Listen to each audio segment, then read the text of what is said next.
I'd like to call this meeting to order of the Bastrop Economic Development Corporation special meeting, July 31st, July 31st, 2017 at 5 p.m. Just start off with public comments. Any public comments? All right. Item 3, workshop session. We're now in workshop session, and we'll start with board training, and I believe we wanted to move iPad training up. We do. We're going to start with item D, iPad training. So if you'll open the black case that you have, with the exception of Connie, because she's special. She has had access through serving on the council and has access to other folders, and hers is a little bit different. So if you'll power up your iPad, if they're not on, they may not be on because we've had them sitting. Okay, I'm coming. There it is.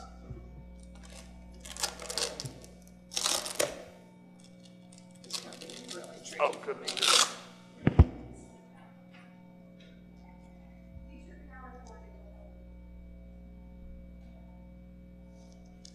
Where is the power button on these?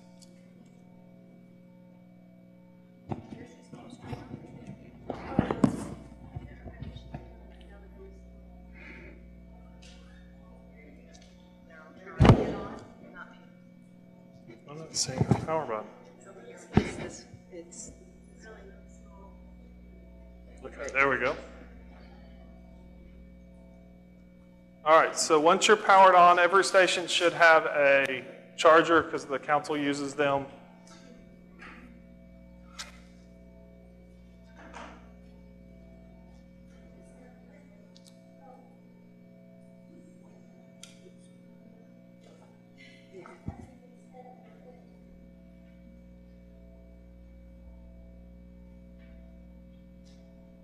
I promise this gets easier.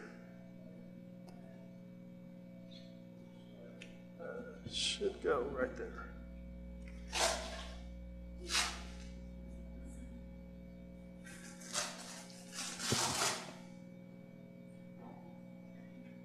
There you go. All right.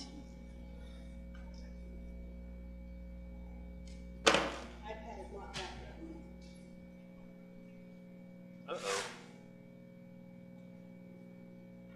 Kathy, hers has got a passcode. Can you? I know what it is. Oh.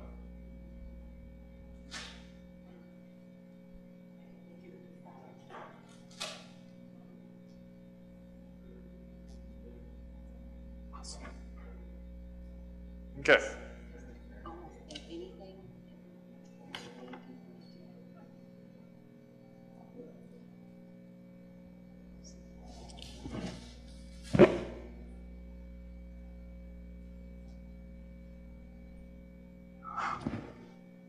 There you go. Yes, you can. You're getting ready to sign these out, and you're going to be responsible for them. So you can do whatever you want to them as long as it's legal. So they should automatically connect to the Wi-Fi here at City Hall. Since they were set up here, you should have the little Wi-Fi symbol up in the corner. Yes. Okay. So if you will go to the main screen, looks like this, and hit Dropbox. It will open up a shared folder that you will have access to. We're also going to share this folder to your email addresses. So if you have a personal device at home that you would prefer on your computer, the council all has city email addresses. We're not doing that for the board. So this is all tied to a board email address, and every one of these is cloned together. We're going to share the folders as soon as I get admin rights to your personal email address, just the folders that are relevant, which if you'll click on board meeting, BEDC board meeting, it has 2 dates, July 17th and July 31st. Click on the 31st. It has the agenda. It has the training PDF that we're getting ready to go through. It has both of the pretty pictures for the infrastructure projects as well as the funding slide. And then at the bottom, you should see one that looks like the budget.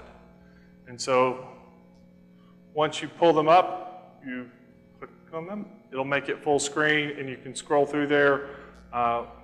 Andreas and Colin will probably be coming to the August meeting to give y'all advanced training, but we wanted to put these in your hands today so that you can kind of follow along on the iPads should you desire to do that. There is in your, it is a team Dropbox for business, and so we will share the folders, the BEDC board meeting folder, and then the share folders that you need access to your home email address. And so if you've got Dropbox already, it'll link in right into your current Dropbox. It's the way it should work. You also have in your little packet a little form that looks like this, and it has a serial number on there, and it says that you're going to use it responsibly and you're going to return it when your term on the board expires. And Kathy needs those back. Any other basic questions today? Because that is the extent of what I can tell you. I would advise you to go to settings and go to your display and put it on never, or it will keep timing out on you as Sean chit-chats, and then you'll be having to call it up again. The other thing is these are Wi-Fi only, and so it does not have a air card in it for data, cellular data. So when you're at home or at your business, you need to connect to your Wi-Fi. And when you come to the office someday, if you want to connect there, we will actually give you the password. Because guests to our office, because of the way we're connected to the city, we don't actually give that to anybody. So, but for these iPads, we can do that. So did you guys, everybody find it? Settings, display, auto lock. It's probably on 2 or 5 minutes, and just change it to never. And you may want to change it back when you leave here, but during the meetings, otherwise it'll keep timing out on you.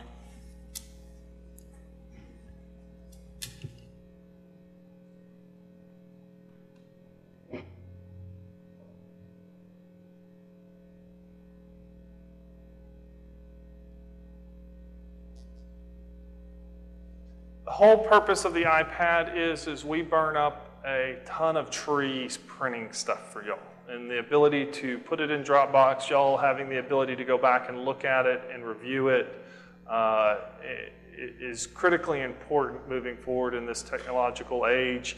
It allows us to supply you with more material, and it allows us to supply it to you faster. You will get a traditional packet every month with all of the packet information that's made public as part of that packet publication. But from time to time, we may point you to a folder in there that, hey, can you take a look at this? We also will be sharing a folder called Resources, in which there will be resources about the EDC, about economic development. We'll let y'all know as we put new stuff in there. This is really the first day that we've gone live with those, and so we wanted to get them in your hands so that y'all can start getting used to them and seeing where we're going. The next item on the agenda still in this workshop session is a Bastrop EDC overview that I'm going to be doing. And that presentation is in your iPad, or you can follow along on the screen. So just a little bit of EDC history. I've given quite a few presentations in the last 2 or 3 months, and so we were able to pull these slides together from all of those presentations today. It's quite lengthy, and so we're going to try to move fairly quickly. We were established in 1995. There's actually a referendum election of the voters. They voted in a 1/2-cent sales and use tax locally within the corporate limits, and we're what's referred to it today as a Type B. Back in 95, it was a 4B Economic Development Corporation. We call these interesting facts because people get us confused with the city of Bastrop and what we are and what we're not. What we are is a nonprofit corporation. We have an IRS designation of 501c3. We're a non-political subdivision. You're not elected to office to serve here. You're appointed. And we are subject by the Act, the Open Meetings and Public Information Acts. We do have a mission statement. I know one of y'all asked us about that within the last week. I believe it was Ron. To enhance the quality of life in Bastrop by providing the appropriate infrastructure, and we'll come back to infrastructure as required. The Bastrop EDC will promote and assist economic development, which will provide our residents meaningful and rewarding employment opportunities and greater access to desirable goods and services. As I've been here since April of 15, infrastructure is not just physical infrastructure that's in the ground, that's also the environment that we work in. It's our education and workforce development programs, it's business retention and expansion, it's all of the things that business here needs to be successful. It's kind of a complex word to use in a mission statement, but it was adopted so many years ago. As we've looked at this over the last couple of years, we don't want to change the word, we just want to explain what the definition of it really truly is. The quality of life is really what we have around us and being able to enjoy living here. But we think the other part of this that's key is providing good employment opportunities as well as desirable goods and services here in our market. Our overall strategy, when you go and look at our strategic plan, nurturing a competitive economic development environment, aggressive recruitment of primary jobs and capital investment, proactive business retention expansion initiatives supporting existing local businesses, fostering a local entrepreneurial and small business environment, and strategic community development that enhances the Bastrop live and work community. EDC staff, for those that are watching at television, this is probably more important for them, but it's important for the board to understand where our different roles are. I'm the executive director, Sean Kirkpatrick. I run most of our community development programs, development and redevelopment, business retention and expansion, marketing, operations, and strategy. Angela Ryan, the assistant director, keeps us out of trouble with her governance and oversight. She also works on finance and entrepreneurialism and small business development is going to be a program that's run out of her office, as well as she works as our marketing coordinator and our marketing team, our graphic designer and our copywriter, and keeping them on schedule and understanding what we're looking for and what we're doing. Jean Riemann-Snyder is our project manager and education and workforce coordinator. She does all things project management, and it doesn't matter if it's a primary job employer or a retail type B retailer professional service. She's doing project management on our community development projects right now, a couple of them. The development and redevelopment, as we're working with developers in the marketplace, you know, if those guys need something, she keeps the ball moving and keeps on top of where they're at and where they need to be going. Because as you can see, we've got a lot going on, and it's real easy to miss something one day to the next. She also heads up our education and workforce program.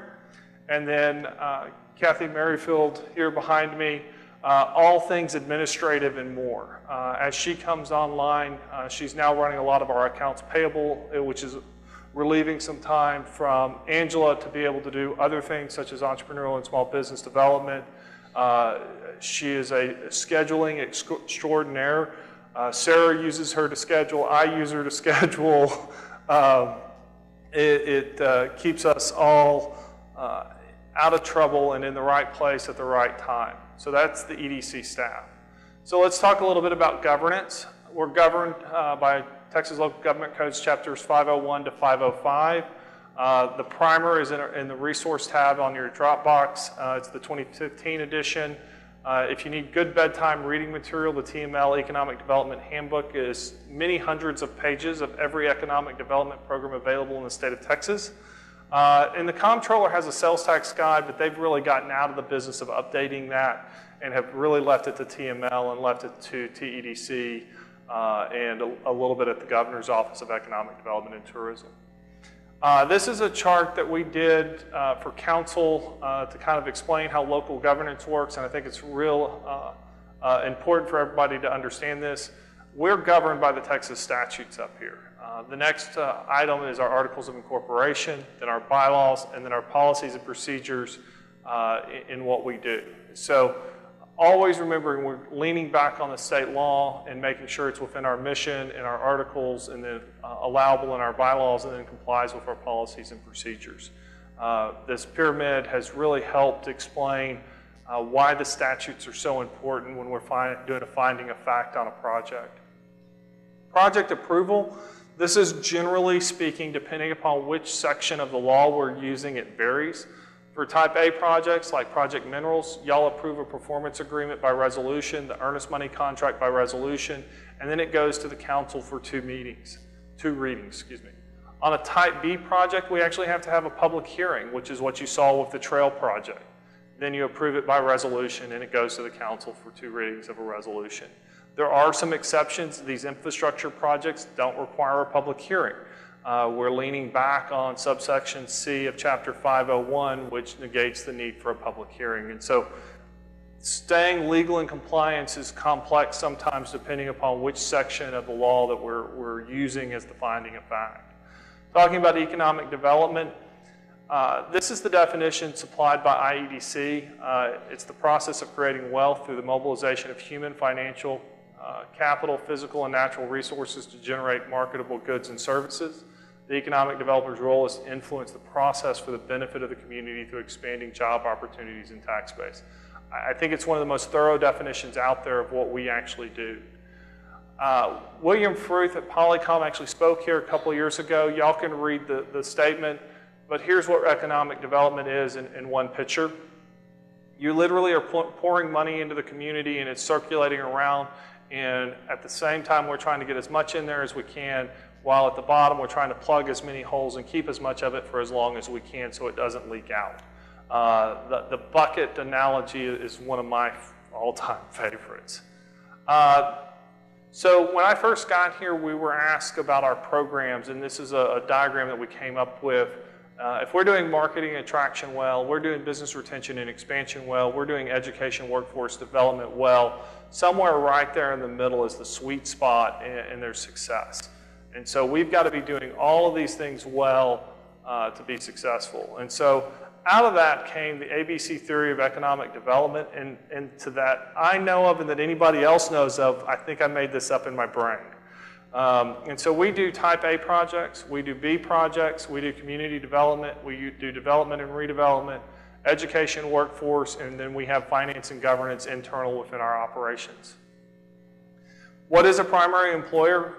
If you're new to economic development like many of y'all, it really is somebody that is manufacturing something, that is producing a goods and service, that is selling it outside of our market area, and people are shipping us cash back or shipping that employer cash back to be recirculated in our market. That is what we spend most of our time working on, is because we're trying to get good paying jobs to where the business is selling beyond our market. We work in bio and life science. We have 750 local jobs just doing research and development in bio and life science, and you see the companies that work in that space here.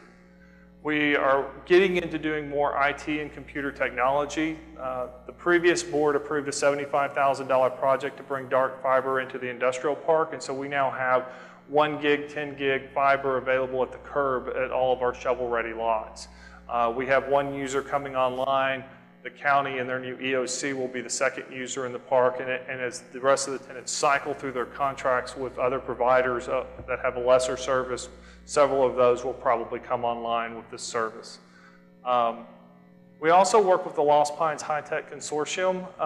They're a group of individuals, about 130 of them, that are a group of high-tech professionals that have a meetup group here in Bastrop working on getting their nonprofit status. They're a wealth of information about the talent that's currently available here in Bastrop and what's going on. We work in manufacturing. I have to say, I think everybody in Bastrop Copper Shot Distillery is our favorite manufacturer. We love to do BR&E visits there after 5 o'clock and listen to the live music out on the porch. If you haven't been and met Stephen Tody and his wife, great folks. We supported them on their CUP application through the city of Bastrop to help them get open. But we have some others too that are here in the community doing, employing quite a few folks. This is a slide that the previous board, as part of our successes, since 2007, a decade, 152 jobs and $7.5 million capital investment in the park. With Project Minerals, we doubled both of those with one project. AEI Technologies is a project that just opened in the park. It may only be 7 full-time jobs, but with an estimated payroll of $700,000, those are pretty darn good full-time jobs. And this is actually, we never actually supplied the board a picture of what they make. That's kind of what they do. They have some, they also do treadmill stuff where when you're doing your cardiac treadmill This is the granite and stone project that this board, that y'all are familiar with, that was approved a couple weeks ago. So non-primary jobs are type B economic development. It's really secondary employers that serve the local community. And we're trying to recirculate dollars here as much as we can. You're looking at, our retail, our professional services, our restaurants, even healthcare as a secondary employer. One of our targets is hospitality and retail, and we will point this out. Tourism is the purest form of economic development. We have visitors come and visit us, and they leave us their discretionary and disposable income, and then they go home. And so we don't have to provide the level of service to them as somebody that actually lives here. And so even though it's a B project in our classification, we work a lot with Sarah. We're going to work a lot with Dale Lockett at the DMO. Because tourism is a great economic driver. The city manager is focused on getting our tourism market up to where it needs to be able to deliver our brand promise. And so we're spending some time in there. And we get supported. Visit Bastrop will be coming online October 1st. We've traditionally been the shopping hub for the southeast submarket of Austin. And then we have historic downtown Bastrop. Seton Healthcare family announced their new medical campus. They're in the process of buying 32 acres. I was at P&Z Thursday night last week. Their preliminary plat was approved by P&Z, going to council next week so that they can move toward getting closed. And they're going to make a very significant investment here in our community moving forward. Other recent announcements, we've kind of been more proactive in announcing projects as they're pulling permits from the city, or they give us authorization in advance of doing that. But just a few of those that are coming into Bastrop and getting ready to be starting construction here in the near future. Type B history since 2007, we've added $54 million in appraised value on these 3 projects alone. And then you've got the Lost Pines Art Center and Maxine's Cafe deals, the smaller ones that we've done as well. And so this is Burleson Crossing here, where Lowe's and Ulta and Academy are. Refresh my memory, how long did we work on Academy? 7 years? We think that Academy, when they first started looking at the market to when they actually announced, was 7 years. And so this stuff doesn't happen fast sometimes. It was ultimately a license plate study of where our shoppers come from that swayed them in our favor, and we ended up with that store opening. Oh yeah, they're a top 10 taxpayer for sure. Buc-ee's was also a multi-year Yes. planning thing, right? So nothing happens overnight. We can talk, in fact, we had a lead come in Friday from the state, came in today from the Austin Chamber, and we know who the company is. I actually worked with them in West Texas 4 years ago trying to get them to come to the state of Texas. That's how long some of these projects go out there. I am familiar with their ownership. We're not going to win the project, so don't get excited that I've already worked the project before. We do not have the space to accommodate them. But that is one of the biggest issues that we have is available facilities. Type B, other retail recruiting projects. It's not the full list, it's just the ones that people would know. Y'all have seen the sales tax collection chart that in 10 years that we've nearly doubled our sales tax collections. Our Mega and Facade Grant Program, now being replaced with the Business Improvement Grant Program, has been highly successful. Across our A and B platforms, we run business retention and expansion and small business development and entrepreneurialism. We know of new jobs and capital investment that 76% is existing businesses, and then it's attraction and entrepreneurs. And so we know that getting out there and visiting our businesses, the mayor and city manager and myself are in the process of all of our top taxpayers, whether it be property tax or sales tax, of scheduling visits with them over the next 3 or 4, 5, 6 months, however long it takes to go and visit them. And we get out, Sarah and I get out on Main Street on a fairly regular basis and visit merchants down there, and then everybody in between. We average 4 to 5 visits a month, formal visits a month, and then the number of informal visits is significantly higher. Entrepreneur and small business, we've started doing more workshops in conjunction on our own as well. They're all partnerships, let's put it that way. So who takes the lead on it is a whole nother story. So we took the lead on this one. Sarah's taken the lead. Alicia did customer service and restaurant service training. The chamber does them as well that we support. It's really a function of who's taking the lead on it, and we're going to be taking the lead more often, but we're also going to continue to support those other organizations in the chamber and in Main Street that do this. Business retention and expansion, probably one of the most notable ones of recent history is actually Terry Coughlin's expansion in the park. He added 50,000 square feet thereabout in the park.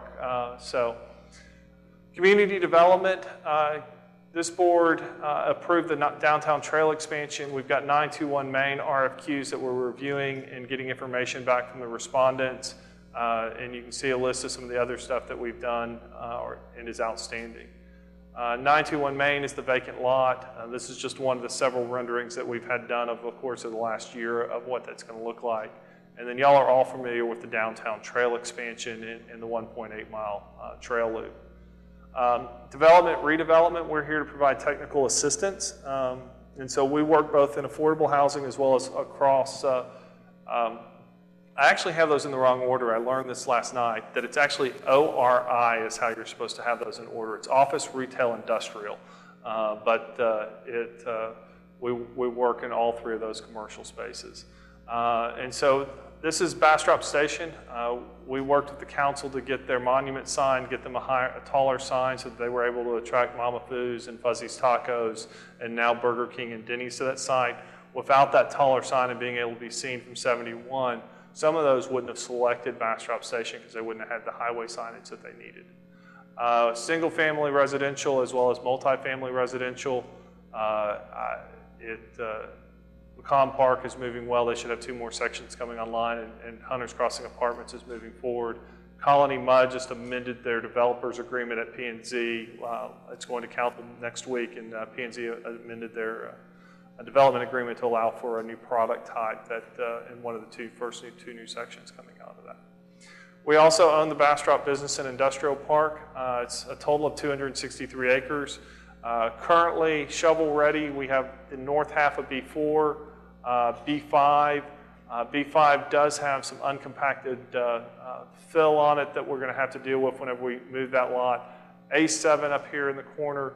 A1, Bowman surveyors have decided that there's lots of rattlesnakes and that there's quite a bit of loose fill and piles there, and they're trying to figure out how much is actually there.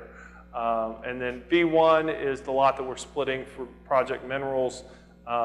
Aaron will talk about this tonight, and this detention on this map from a couple years ago, our recommendation has been to move that to the bottom of A1, but Aaron will talk about that here in a little bit. Education workforce development continues to be the #1 site selection criteria. Our youth career programs, adult skill development, talent attraction, and we're going to be working more in labor market data and having better data next year. We did win the Workforce Excellence Award from TEDC this year for our Youth Career Day. And then it's really connecting employers with talent. And these are some of the pictures from Youth Career Day. And as you see, Jamco out in the park is there. This is PHI, medical helicopter. They fly their helicopter in. The kids love it. And then finance, I'm not going to get a whole lot into this because we'll have a whole nother session on this. And then governance as well in what we do. And then marketing, since I've been here in April of 15, we have stepped back and we have rebuilt our brand, and it is continually building all of the marketing materials that we need from right now we've got ongoing site flyers for the available sites, which we've not traditionally had. And you would think, well, just go produce those. Well, there's other material that we needed to put in place before you can go do that. One of the first things we built was a set of maps to show where Bastrop was in the region and where we were in the state of Texas. We can build a site flyer all we want, but if we don't have a map showing where we're at, it doesn't mean anything to you. As well as a lot of photography has been going on the last couple of years. We've had several photographers go out and take professional photos for us to be able to use, to be able to represent our community in the light that it needs to be done. simple stuff like a logo rebuild was one of the first things out of the gate. And today, you're seeing things like the background of this template of this slide. Now we're able to use it and have our own slide template. And so it takes time. It's very consuming of resources, and so you can only have so many of those running, or you could start confusing even those of us in the shop of what we're doing. This is probably, I think, one of our favorite ones. We did this for the Buc-ee's kiosk, but we also used it at South by Southwest when we were representing Bastrop and Bastrop County, and at South by Southwest on a recruiting trip down there, so for 4 days. So just something that makes us cool. And that is all that I have at the moment. We are going, if y'all have questions now, I will take them, but Alicia Cook is here with Opportunity Strategies.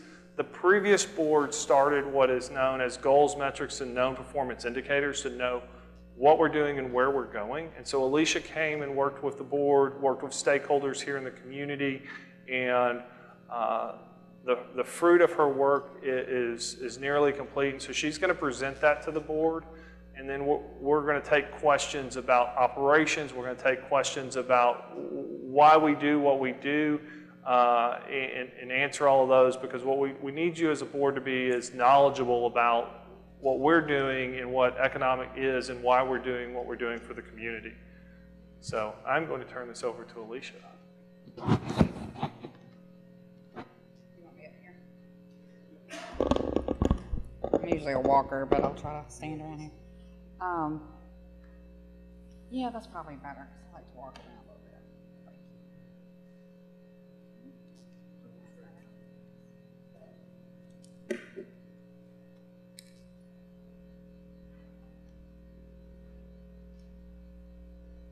Okay, the red light danger is on, danger light's on, so it might be going out soon. Oh, okay, gotcha. Usually red means dying. Okay.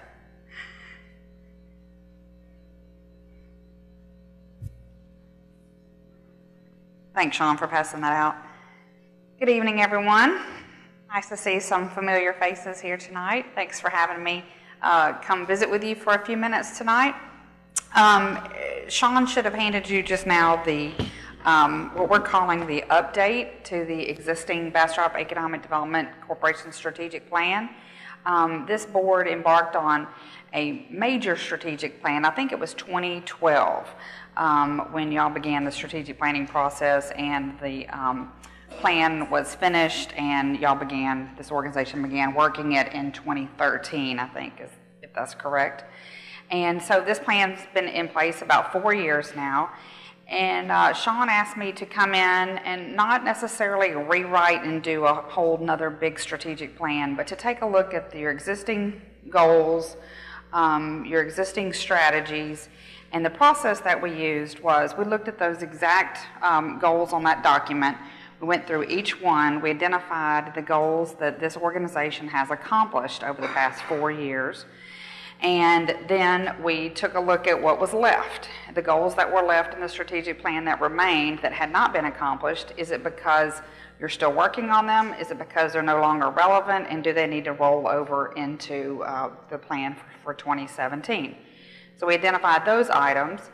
Then we talked to about a dozen or so community leaders. We talked to business owners, we talked to business leaders, we talked to some city staff, some economic development staff here, and identified some things that may have not been in the original plan, things that people said was important in this day and age, you know, to have the EDC working on. And then the final step of that was we put some metrics to those goals. The last strategic plan didn't really identify the key performance indicators. Those are the things that you have to be able to, you know, you want to, once you write a goal or a strategy, you want to be able to identify when you're halfway there or 3/4 of the way there, and when is that goal actually really accomplished. So that's what this document is, and I'm not going to read every word of it to you. I'm just going to go over each goal and then the strategies underneath there. And stop me if you have any questions about anything in the any of the action steps in there, and then we'll cover the KPIs, the key performance indicators. And so this document, that I know you have an electronic copy of this, so we can put that in the Dropbox for them. So you'll have this electronically in your Dropbox by tomorrow. So goal number 1 is education and workforce development, and you saw just now from Sean that that is the number 1 site selection criteria in America today.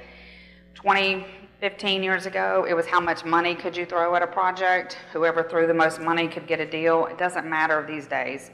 The most important criteria is workforce development. Do you have the skilled workforce to meet the needs of employers coming here, and what are you doing now to prepare for the future workforce for tomorrow? So that's what this goal is about, and the goal is that Bastrop will have a complete talent pipeline of highly regarded educational institutions. So we narrowed that down to 3 goals that are important to continue, and that's to continue to strengthen the workforce readiness of Bastrop ISD students. You'll see some different specifics in there, but one I do want to highlight is the one that Sean just mentioned, your Youth Career Day. You may or may not know this, but you have the premier career day of any community in the state of Texas. And they don't give out those awards to just everyone. So Gene has worked very hard in establishing a world-class Youth Career Day. And so I encourage you, if you haven't been to that yet, to see how that works. Yeah, there's lots of people that participate in that, but it is truly Gene and Angela that put that together, run that program. In fact, Gene's already looking at dates for next year, this far out to April, May, March of next year. That it takes 9 months to plan, and the 2 of them take it from the start to the finish line. And the recognition that this EDC has earned because of it is due to their dedication and hard work to that program. Yes, absolutely. And I know of 3 communities right now who are contacting Gene to see how y'all do it here. They want to replicate that in their community. 3 different communities across Texas that I know of for sure are trying to learn from y'all. So that's impressive. So continuing that piece there. And number 2, establishing a higher education presence in Bastrop. This organization is continually looking for opportunities to bring post-secondary education opportunities. What is the best fit for the community, and what might be down the road? They're constantly looking at that. And trying to align what future education needs to match your existing industry. So it's not just what education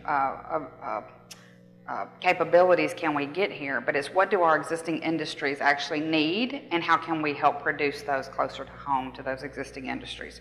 And then number 3, under the education and workforce development, is to create a talent attraction and recruitment campaign. So workforce development, workforce shortage is a huge issue right now all across our country, as you've been reading, I'm sure. And so it's not just enough to attract the right businesses to your community. You must also attract the right workers who want to move here, and do they want to live here, and then can we provide them job opportunities? So it's kind of reversed from what it was just a few years ago. So that's going to include a labor study. And, part of this is the, we have 10,000 baby boomers retiring every single day right now. 10,000 baby boomers retiring. That's a large gap all throughout our country. Who's going to fill that gap? Well, it's millennials, because that generation is just about the same size as the baby boomers, but they are going to be 75% of everyone's workforce in the next 8 years. So by 2025, they're going to be 75% of your workforce.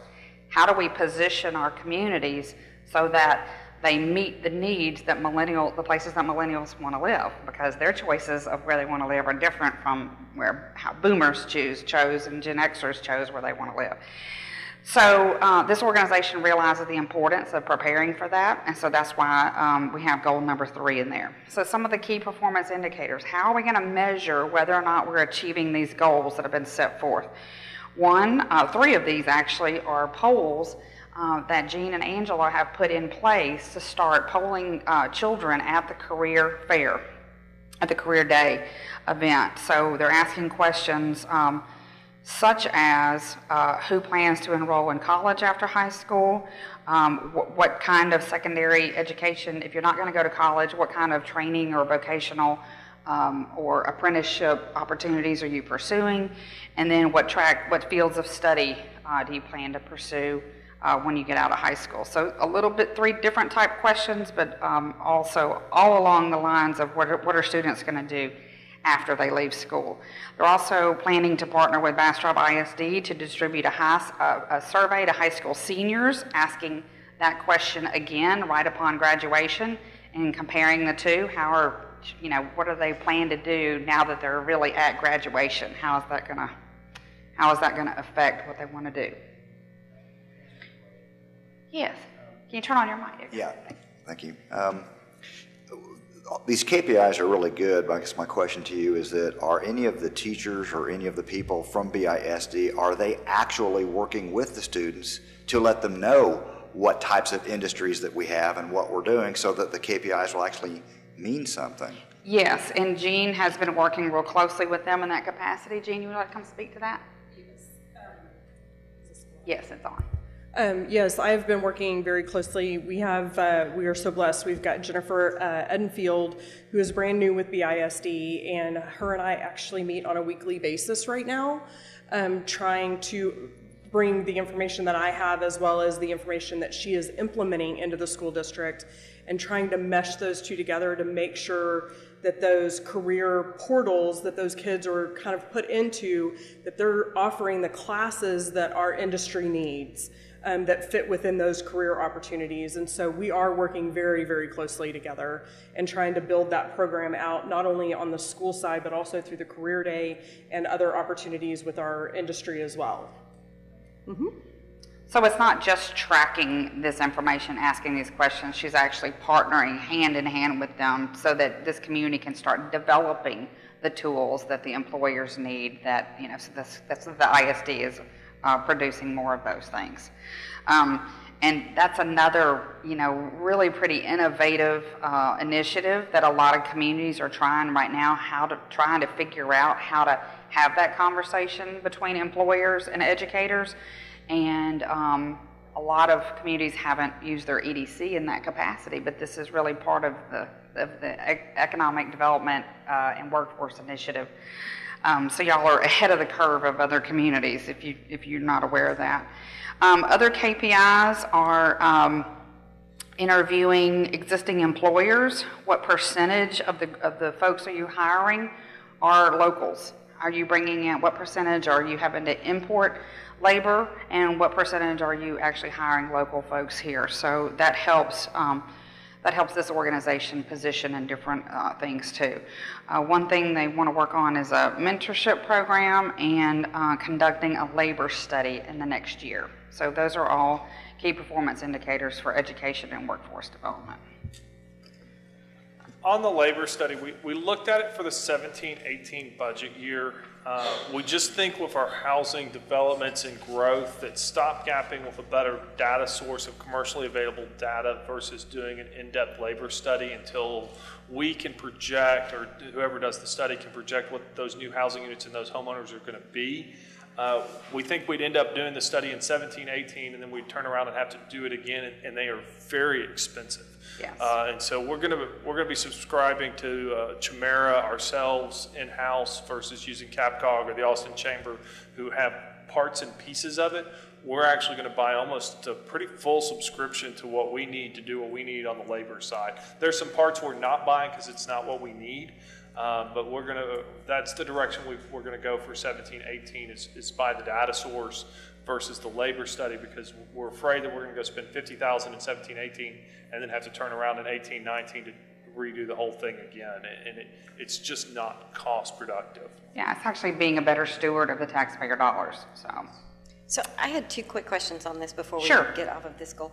One is, is it a matter of statistics that we're not doing like one-day academy and homeschoolers, because that's a pretty large population? Is it percentage-wise that we don't interact with those folks when you talk about the seniors, including them, because several of them have some pretty prestigious career. So I didn't know if we are not doing it or they don't want to participate. So we've actually had that conversation multiple times. Right now, we are trying to build out this program because it is brand new. It realistically is only 2 full years old, and pretty much scrapped everything and went down to the core bottom and rebuilt it. And so we're trying to kind of define it the best we can.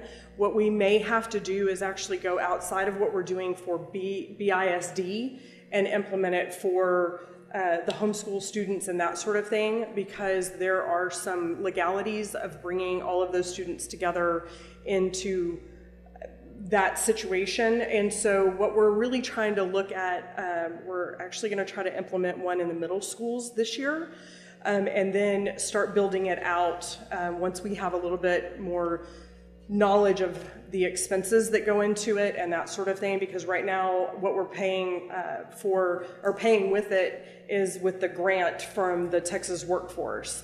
And so those monies, how we really stretch those dollars, trying to currently fulfill. Last year we had about 530 students that attended. The students do have to actually sign up. They have to fill out a questionnaire and tell us exactly what their focuses are and what their interests are. We really have about, I think, 18 questions that we ask them to try to dive down and really understand what their interests are, so we can then start building that data to provide back to the school district to help build those programs better. And so capturing that on the front end, I think with our kind of focus group that we have right now, will be more beneficial as we build the program outward, to offer it to the students outside of BISD. Are you able to include the Colorado River Academy? Yes, this was the first year that we did. Okay. Because this was their first year having juniors and seniors. So second question is, I heard you say that we are looking for skills for the employers that we already have here, and I'm wondering, what are we doing for, if it's the #1 site selection, what is the technology, what are the employers that, if we were, are we strategically, because if we're doing the ones that are already here, it seems to me like we should be looking forward and doing strategic needs that we know that we're going to have as well. We're doing both. That is what we're doing Okay, both. I just wondered because you didn't say that when you were going That's what the through labor this. market data is for. So Okay. what we know from the housing study 2 years ago is, of our nighttime workforce that sleep here every single night, 50% of them are commuting into the CBD, the Central Business District, or one of the surrounding business districts in Austin.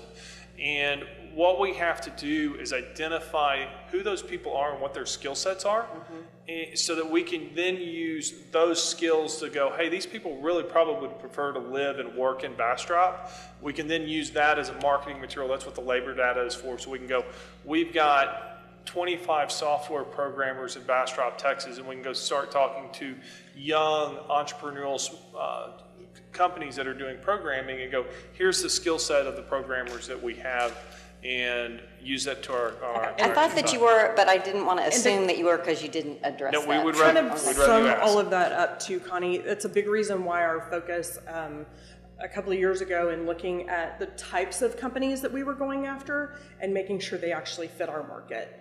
And so kind of looking at that bigger picture, not only short term, but also long term. And you'll see some more of that in goal number 2, which is business climate, and then goal number 5 at the end too is marketing. So you'll see that some of that is all kind of interwoven throughout there too. Thanks so much, Jean. So any other questions on education and workforce development? Okay, let's move to goal number 2, which is business climate. The goal is that Bastrop is a competitive location for business. So lots of different things go into achieving that goal. One step that I skipped a moment ago that I didn't say is we took all those goals and then we actually brought it to the BEDC board. I think that was May, right? During the May board meeting, we showed the board all the goals, and they told me which order to put them in. So these are listed in order of priority, that your last board said this is the most important of these, of each goal. The strategies are in order of importance. So your board said that number 1, continue to regularly schedule meetings to meet with the governor's office and the Greater Austin Chamber. Those are probably 2 of the largest economic development marketing engines that y'all participate with, to make sure that you're building relationships, nurturing those relationships with those organizations so that you get projects that may not necessarily come to you first, but come to either one of those organizations first. Number two is that this organization needs to adopt a formal economic development incentives policy. And that is actually underway right now. Y'all have contracted with Mike Barnes to work on identifying some possible economic development incentive policies. I think that's about to come, be presented to y'all pretty soon. Tracy took a real job. Yes, I saw that. So She's the consultant she's the employee Yes. of Mike's that's been working with y'all. yeah, so Tracy Anderson was working on that with us. She took a real job a couple weeks ago, and she should have that to us. And the plan at the moment is to get through the budget and bring it to the board in September for the first review of the incentive policy.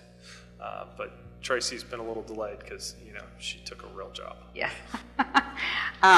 She took another job. We are very proud of Tracy. She has been looking for an executive director job for some time now, and we're very happy that she has landed someplace. Yes, she's a former economic developer for Cibolo, for Pflugerville, and for Taylor.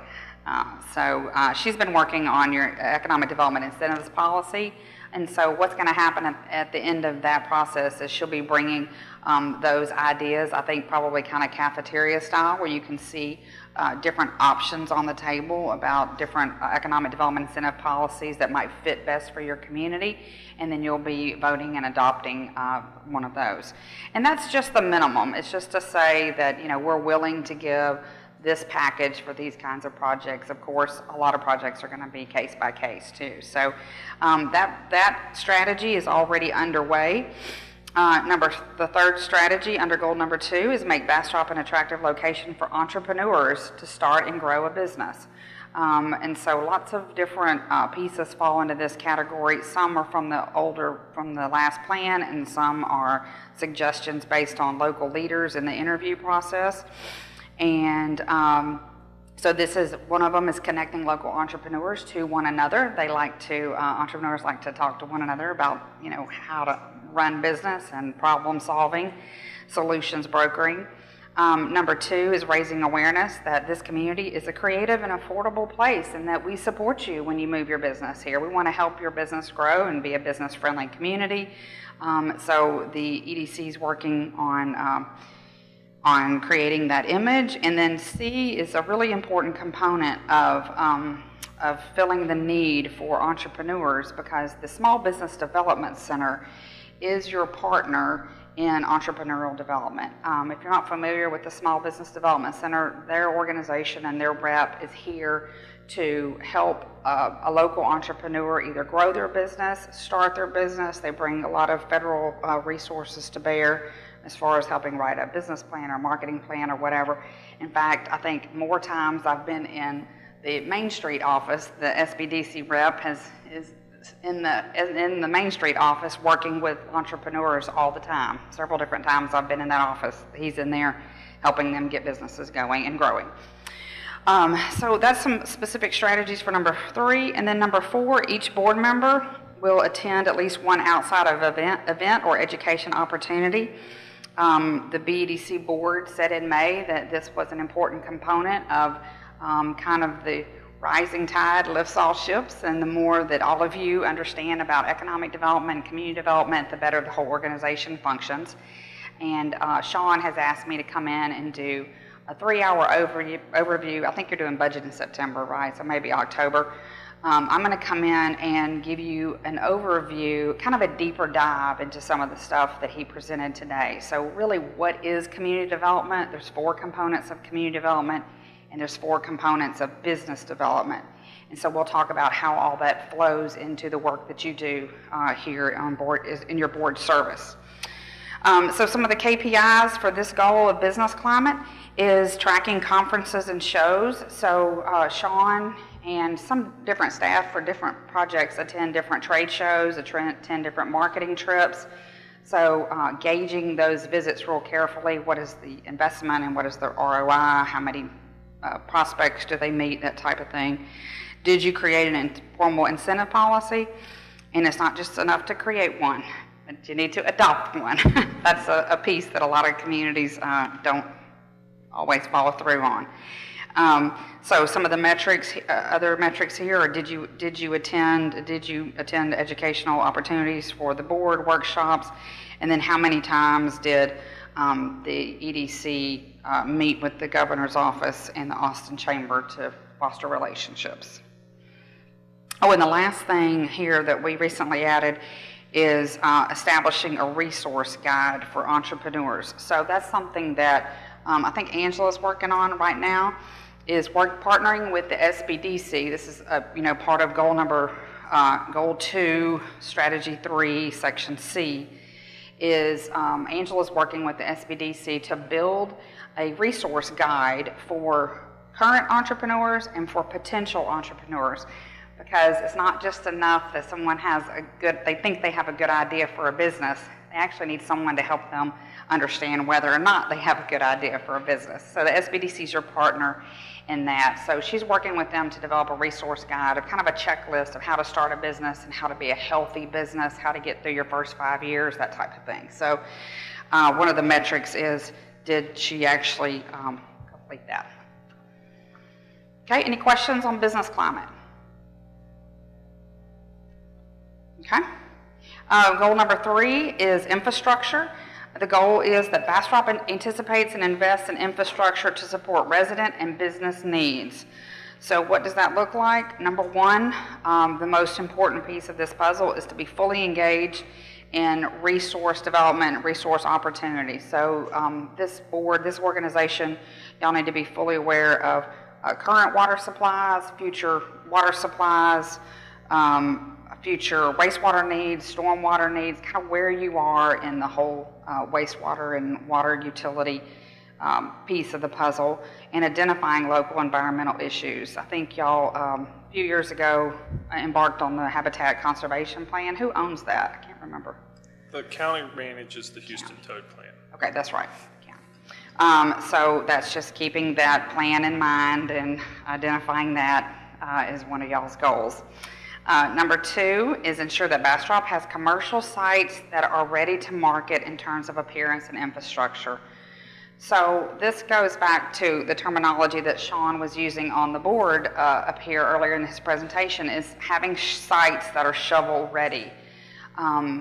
Is everyone familiar with why that's so important, why that's so necessary?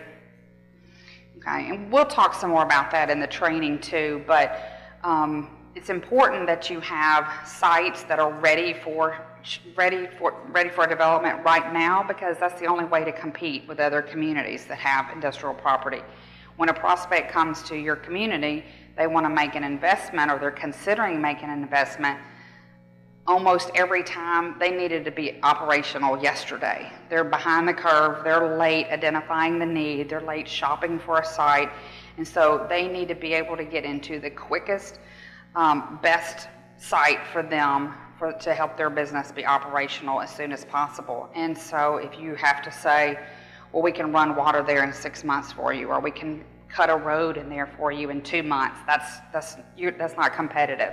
So in order to be competitive in this economic development environment, you have to have sites that are shovel ready, that are ready to go to build on right then.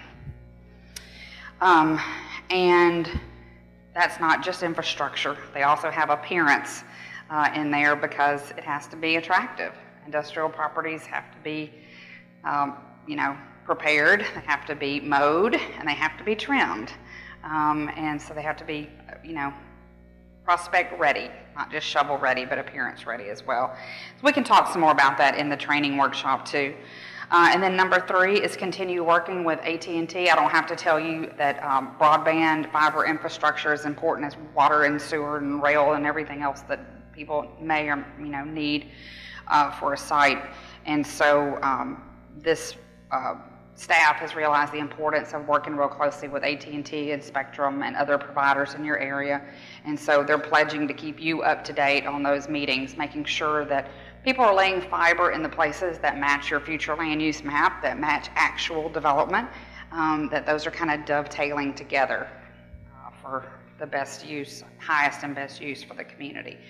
So some of the KPIs for infrastructure are we confident that we know where fiber is going to be expanded next? Are we working with them? Did the staff update the board on progress for those?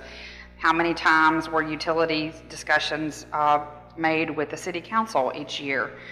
Is there at least one discussion between the staff and the city manager regarding utilities, supplies, opportunities? And then did you establish a virtual building program?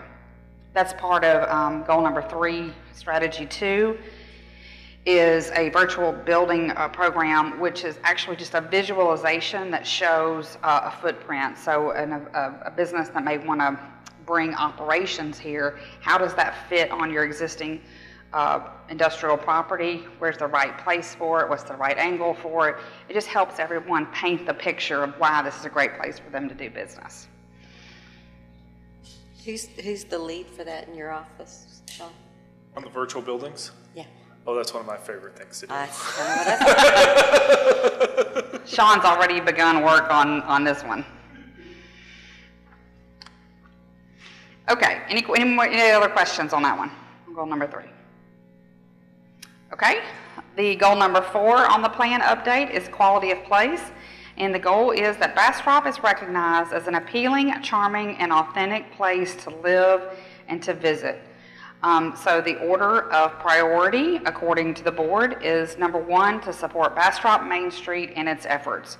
And so that includes the initiative that you just saw that he talked about a moment ago up there, working with Signet Strategies and other partners on that. Participate in the secret shopping customer service excellence initiatives. That's working with Sarah on that, and I was a part of that project, so they'll be able to be checking some of those off. Yeah, I was going to point out it's amazing how that's number 1A is, the secret shopper and the customer service training that you provided. Yes, it is interesting, and I did not order these. This was your last board chose the order of these, so I think that it's insightful that that this board chose that as the number 1 most important part of quality of place, because the Main Street, and you'll see down here number 5, the DMO that's going to be operational soon.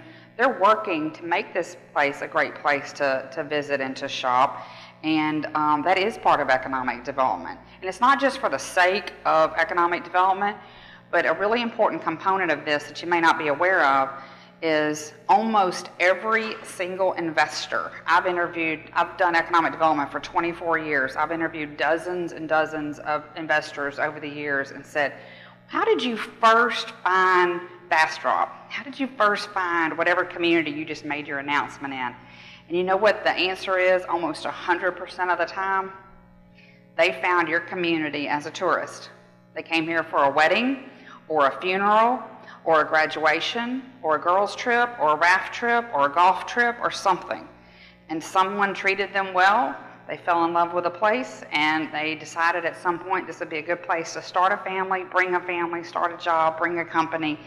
And so it's not just enough to court tourists for their tourist dollars, but you're actually courting tourists as potential investors in the future. So it's important to take a look at them that way, because you can ask just about any business owner in this community, that wasn't born here, how did you first find Bastrop? And their answer is going to be something along those lines. So, so quality of place really is critical. And if you've read much stuff about how millennials make decisions about where they're going to live and work, this is a really important part of that. So number 2 is promoting local businesses. So working with the chamber, working with Main Street to study and promote downtown businesses, investing in infrastructure, the downtown trail, the bike lanes and pedestrian walkways, the trail that he was just talking about a minute ago is an important piece of that. Focusing on higher end specialty retail and hospitality businesses. I don't have to tell you that a lot of bigger box retail is struggling across the country. And so it's smart that y'all have said that it's important to you to build up retail in this specialty kind of higher end market, because a lot of studies are showing that those businesses are actually surviving and thriving in certain communities where larger retail shopping malls are not. So that's kind of focused on reality, number 3. And number 4, support transportation planning and development around the Bastrop area. Number 4 is to support the newly formed Destination Marketing Organization. And as Sean said, that's coming online October 1st. So working with them, identifying needs for further riverfront development, and how can the EDC partner with the DMO to leverage taxpayer dollars in that regard. Okay, a few key performance indicators for quality of place. Did we partner with Main Street to bring customer service resources? I think you can check that box off right now today. You did. We did a significant amount of customer service workshop training here. We trained a whole group of your restaurants on customer service excellence, and a whole workshop for retailers on how to create customer service excellence experiences. And then I partnered with Signet Strategies, and I think we secret shopped 64 businesses or so. So a significant amount here. It's not just promoting local businesses, but part of the key performance indicators for this is identifying how did you promote local businesses. So putting this key performance indicator, even though there's not a number or a percentage attached to it, it forces staff to actually write down the things that they did that made an impact. So that's why it's in the key performance indicators, even though there's not a number there. Did we develop a downtown trail? Those are some things you're working on now. Did we, which new specialty businesses did we attract? And did we positively impact transportation planning? And did we support the DMO in the goals for the coming year? Okay, I'm sorry, I have a couple comments. Okay. One, what's the timeline for these goals? Is it the next fiscal year? Because like, it seems to me this is going with the next budget, so what you did last month doesn't count towards these goals. Most of these are going to be ongoing. And so part of it is going to be us reporting back that, yes, we continue to do it year after year and we're doing it well. And at some point, it just becomes a part of what we do and we mark it off when we come up with new goals. I think part of this key performance indicator is every year in that probably that April-May timeframe is we pull this document back out and we go, what did we do and what did we do well? What did we do and not do well? And what needs to come off the list and go on the list so that every year we're looking at it. Too often we get into and Alicia's in this business, Mike Barnes is in this business, Avalanche is in. We get into these strategic plans that are 5-year, 10-year strategic plans, yet we're not sitting down and annually renewing them and going, what goals have we accomplished? Are they still relevant today as the market changes? And so this is really an outfall of Cam, and what he does in his professional life is every single year having relevant current goals. And yes, it seems like these fit everything that we're doing, but there's always room for improvement. We also started on these so long ago, we've known what they were, and so we've been able to tailor our programs as we're moving forward into the next budget year to what we knew the goals were going to be. I spent so long in corporate America, I would really encourage you that these goals need to be time-bound. And so you have got to either they're tied to an October 1 fiscal year and they're funded, or you review them in April so that you know when the fiscal year comes that you do include it in the budget. But when I look at these and see some of them, it needs to be able to say that it's done by second quarter of 2017, or they need to be time-bound in some form or fashion, in my opinion. Either, we're annually going to review them in April, that these were set in 17, we're going to review how we did in 18 and update them, but they're great, but I'm really struggling that they're not specifically time-bound. And that was my initial question when he first asked me to come in and review these. I said, what kind of timeline are we talking about? And the reason why that these don't have them right now is because they've never measured anything that they've done from 2014. That's great, and I understand this is way better than nothing, and I'm not being critical. I just think that's the next step, is that they need to be time-bound. Yes, and I've told the staff that, and they know, and I think they're going to take this document and actually put some dates to it as they kind of go along. I don't know, I don't know what their timeline is, but Sean did tell me that this is about 2 to 3 years. So that's what this is about. Fine. 2 to 3 years. I don't care what the time is. We just need to define it. And then on the wording of the goal, and I mean, nothing like a Monday morning quarterback, but is there a reason that it's appealing, charming, and authentic, and those are lovely words, and I have no problem with that, to live and visit, but not live, work? and visit? Because I thought part of what we're trying to do is to get people to work here and not drive to Austin to work. Well, that's what goal number 2 says. So we can repeat it. Okay, so you intended, so it was intentionally not put in because we think goal number 2 talked about work. Yes, because goal number 2 talks about business climate, that this is the greatest place for business. Well, you just mentioned key for that the millennials are key. Oh, and when retirees. millennials are picking their spot, Yes. it can be a charming place to live. If it's not a charming place to work, Right. it's not a charming place. So, Absolutely. Appealing to them from just all sides. my 2 cents that I think we ought to be thinking about live, work, and visit. Yes. Okay. And, we can discuss adding, parts of number 2 again and number 4. One thing I do want to say on the timeline is that when I asked that same question, I struggled with the same thing because every plan that I do is time bound. But so they want to do, kind of a 2 or 3 years, the direction that I got. And so my understanding is within about 3 years from now, y'all will probably embark on a whole new big economic development strategic plan, not an update, like this is just a small little update, but embarking on a whole new strategic plan like you did in 2012, you'll probably be doing that again by 2020. That's my understanding. And that's cool, but when we look at these goals, it should just, it says current strategic plan, July 2017 update. We ought to say now that it's intended to go over the next 2 years or 3 years or what. It's just something to think about. We ought to set in my opinion, we should set a timeline. Well, and what we're going to want for the outfall of what Alicia's doing tonight is we want y'all to take these home, think about them, make sure they line up with this board, because it was the previous board, and the thought process is they shouldn't change dramatically board to board, that our vision should be the same and our mission should be the same and our goals, we should have the same, be looking at the same accomplishments. But it needs to fit this board today. And so anything that you see that you want to add, like the timeline is a perfectly legitimate thing that needs to be in there. Email that to Angela and she will compile them. And the process moving forward is this document needs to come back to the board to actually be accepted so that we can make it part of everything that we do.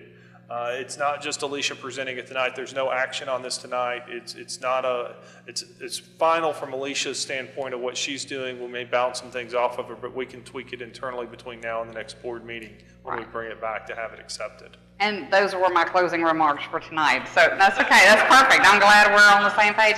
No, that's the reason why you don't see an action item on your agenda tonight, is because we want you to take this document home and over the next month really dig into it and see if you agree with what the last board decided were the priorities. If there's anything that's missing here, you can send all your comments to Angela. She'll aggregate that, send it back to me, and then you can adopt a formal document.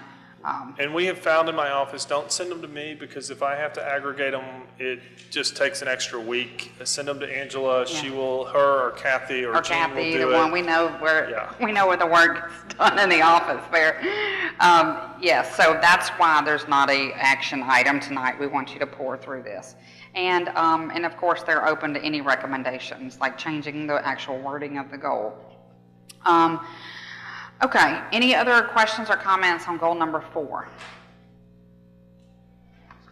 Okay, and the final goal of the update is marketing, and the goal says Bastrop strengthens its unique identity as a business, visitor, and talent destination within the Austin MSA, the Metropolitan Statistical Area. 4 goals were identified, and the last board selected these in order. Utilizing internet-based marketing tools to tell Bastrop's story. So these are all kind of interwoven together, but telling folks why this is a great place to do business, to visit, and to work. And so that includes social media. It includes everyone using the same hashtags the same way on all the different social media channels. Number 2 is continue to participate in regional and state economic development sales initiatives. I'm not sure how familiar you are with Opportunity Austin and Team Texas, but they are regional economic development marketing engines that Bastrop is a member of, a participant of, so it leverages dollars that other that other communities are spending to attract business to Texas. And then once they get, once any of those groups attract those businesses, Bastrop has a front door introduction to some of those businesses. So it helps leverage marketing costs. So continuing membership in those. Number 3, continue to strengthen media relations. So that's your print and broadcast folks here. How do we get them the right information? How are we telling the right story? Not just outside to the outside world, but telling the story here to local residents is an important piece of your reputation. And number 4, the target, to develop a target company marketing database. So identifying the, using the target industry list from Avalanche, and then getting a price quote for subscription to D&B or Hoover's. What that is identifying, now that you have some targets set, identifying what NAICS code, and NAICS is North American Industrial Classification System. If you're not familiar with that, every business has a NAICS code attached to it. It's identifying which businesses fall in those NAICS for our target industries, and using Executive Pulse. Executive Pulse is the software that y'all own, and that is a customer resource management system, but it manages not just prospects, but it also manages your BR&E, your business retention and expansion visits. How do we build a dossier on the companies that we're visiting, identifying what their needs are, what their issues may be. All that goes into that software. We also use it for project management tracking as well. Yes, for prospects and projects and all that. That's the main, 2 different uses for that. And then D, using the database for marketing campaigns, just helps identify how we're marketing, where your marketing dollars are being spent and what the return on that is. And then getting a latest copy from the comptroller's office of tax ID businesses in your town. So that helps identify who's still in business and how that fits into your current industry cluster. So some KPIs for this are, have we updated our print marketing materials? I think y'all are working on, you've done a couple of those already, but you're still working on updating some maps and some brochures. I already am talking about up here. Have you streamlined your marketing messaging, making sure that we're getting out the facts and interesting information about what makes Bastrop a great place to do business? Media contacts, do we produce a monthly article or column in the newspaper to tell stories to locals about why Bastrop's such a great place? Sometimes we forget that the place we live, we're seeing it through our local eyes and not necessarily through the eyes of an outsider. So trying to paint that story. And did we use the tools that we listed above to develop some list of companies to target? And, one thing I want to say about this is that this takes a really long time. You heard them say that some businesses, 7 years to work a project, that's a significant amount of time. And so the average is about it takes about 3 to 5 years for a new economic developer to come to a new community. It usually takes about 3 to 5 years to, really get a good business here, get some good jobs here. So this is a really long-term process. It's not something that is done overnight, but that's why this relationship building is so key, because the more people that this staff gets to know, gets to meet, site selection consultants. Something Jean just said just triggered something. I was, 2 weeks ago, I was in Nashville for the Association of Chamber of Commerce Executives. So it's chamber presidents from all over the world get together once a year. It was in Nashville. And we had a big panel of site selection consultants, national site selection consultants. And there were lots of questions. It was a Q&A, and there was a lot of questions about, what dictates where you take a project, what dictates where your clients want to go. It was everything from the bathroom bills to appearances to beautification to incentives. And one of the most interesting comments that one of the people in the audience said, what's the key determinant? They already said workforce development. They said, how do you pick which communities you take projects to based on workforce development? And every single person up there said that they are taking their clients' projects to communities that have the most innovative and early on workforce development training. And they all said they had recently taken projects to communities that had middle school workforce development training. And so that was the first time that I heard, when you just said that, that's the first time I've heard that y'all were embarking on something like that. But that is what is setting communities apart in the site selection world, is middle school workforce development education. So for whatever that's worth, I just wanted to pass that along. I'm glad y'all are working on that. Okay, any other questions on this? Y'all are able to do this because you do have a full-service economic development shop now. You know, you have built a shop, you've got 4 people doing very distinct responsibilities, very distinct job expectations, and so you're able to fill a lot of these things. That's the reason I think a lot of these things hadn't been done over the past 4 years, is you weren't really a full-service, you know, economic development shop like you are now. So that's a good benefit to getting some things done. Any other comments or questions on any of these? Yes, sir. Item C is Q&A for Alicia and I, and anything that you want to know about economic development, our organization. So start asking questions. Or the strategic plan. Yeah. One question on the DMO. Is the DMO responsible for tourism? And can we have them come see us and show us their goals? Yeah. Sarah, why don't you come address that? So Sarah O'Brien is the director of the Main Street program here. She works very closely with the interim executive director at the DMO, Dale Lockett, and she is more engaged in that than we are. I get most of my updates from her. They have formed a board. They're an official organization waiting on funding from the city, which should hopefully happen at the August 8th council agenda. And then they will meet as a board to set up some goals and do their strategic plan. They will present that both publicly to the city council, and I'm sure Dale Lockett, the director, would be happy to come and present those to you guys once they are established. But their main goal and purpose for existence is marketing Bastrop as a destination. Do we have a time frame for their strategic plan? When are they? So this year, because they are newly developed, they will present that to council by the second meeting in November. Okay, they'll present Their marketing plan, their strategic goals, and plan for the year. Annually, it will happen midsummer during the city's normal budget process, but because of timing, we're going to give them some leeway this year. Okay, great.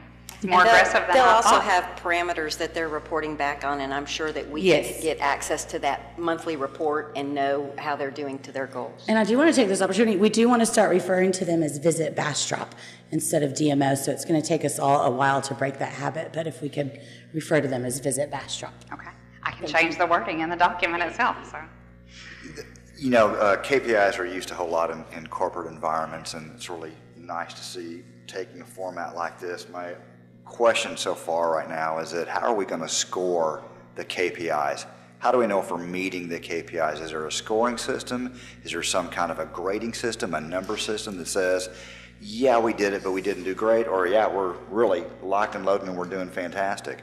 Okay, well, we're using two different methods. So you'll see the KPIs. Some of them actually have numbers and percentages, so the staff is going to be responsible for tracking numbers of visits and numbers of percentage of increase of certain things.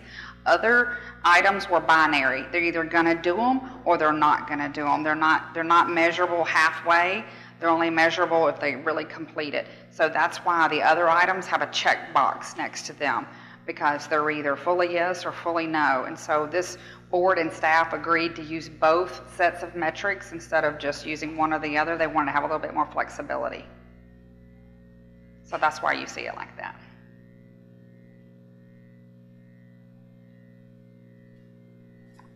Any further questions? All right, then I'd say let's go on to item 3.2, presentation on infrastructure projects that promote new or expanded business development. Thank you, Alicia. Thank you.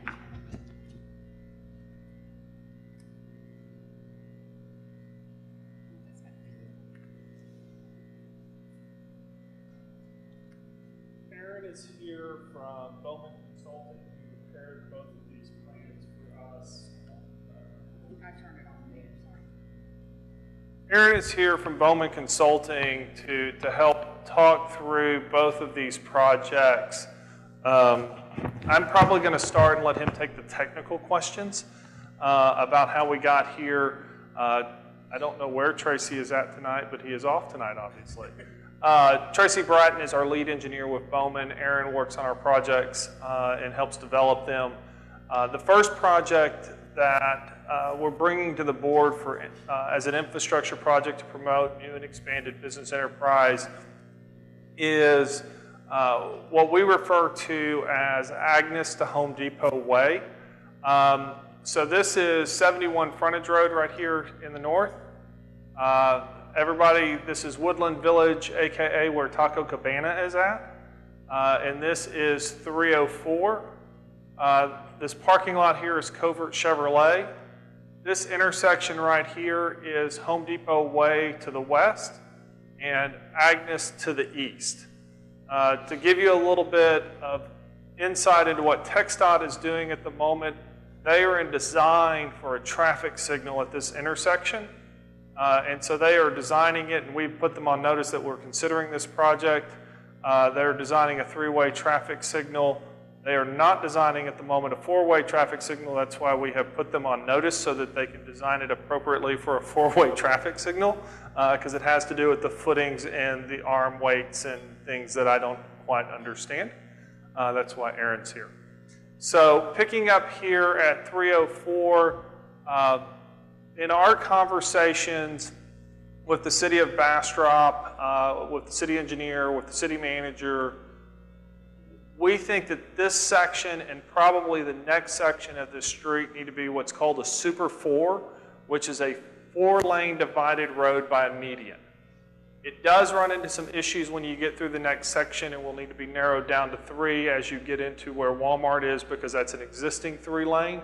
But we also think that this is going to be a showcase of what good transportation thoroughfares should look like in Bastrop in the future.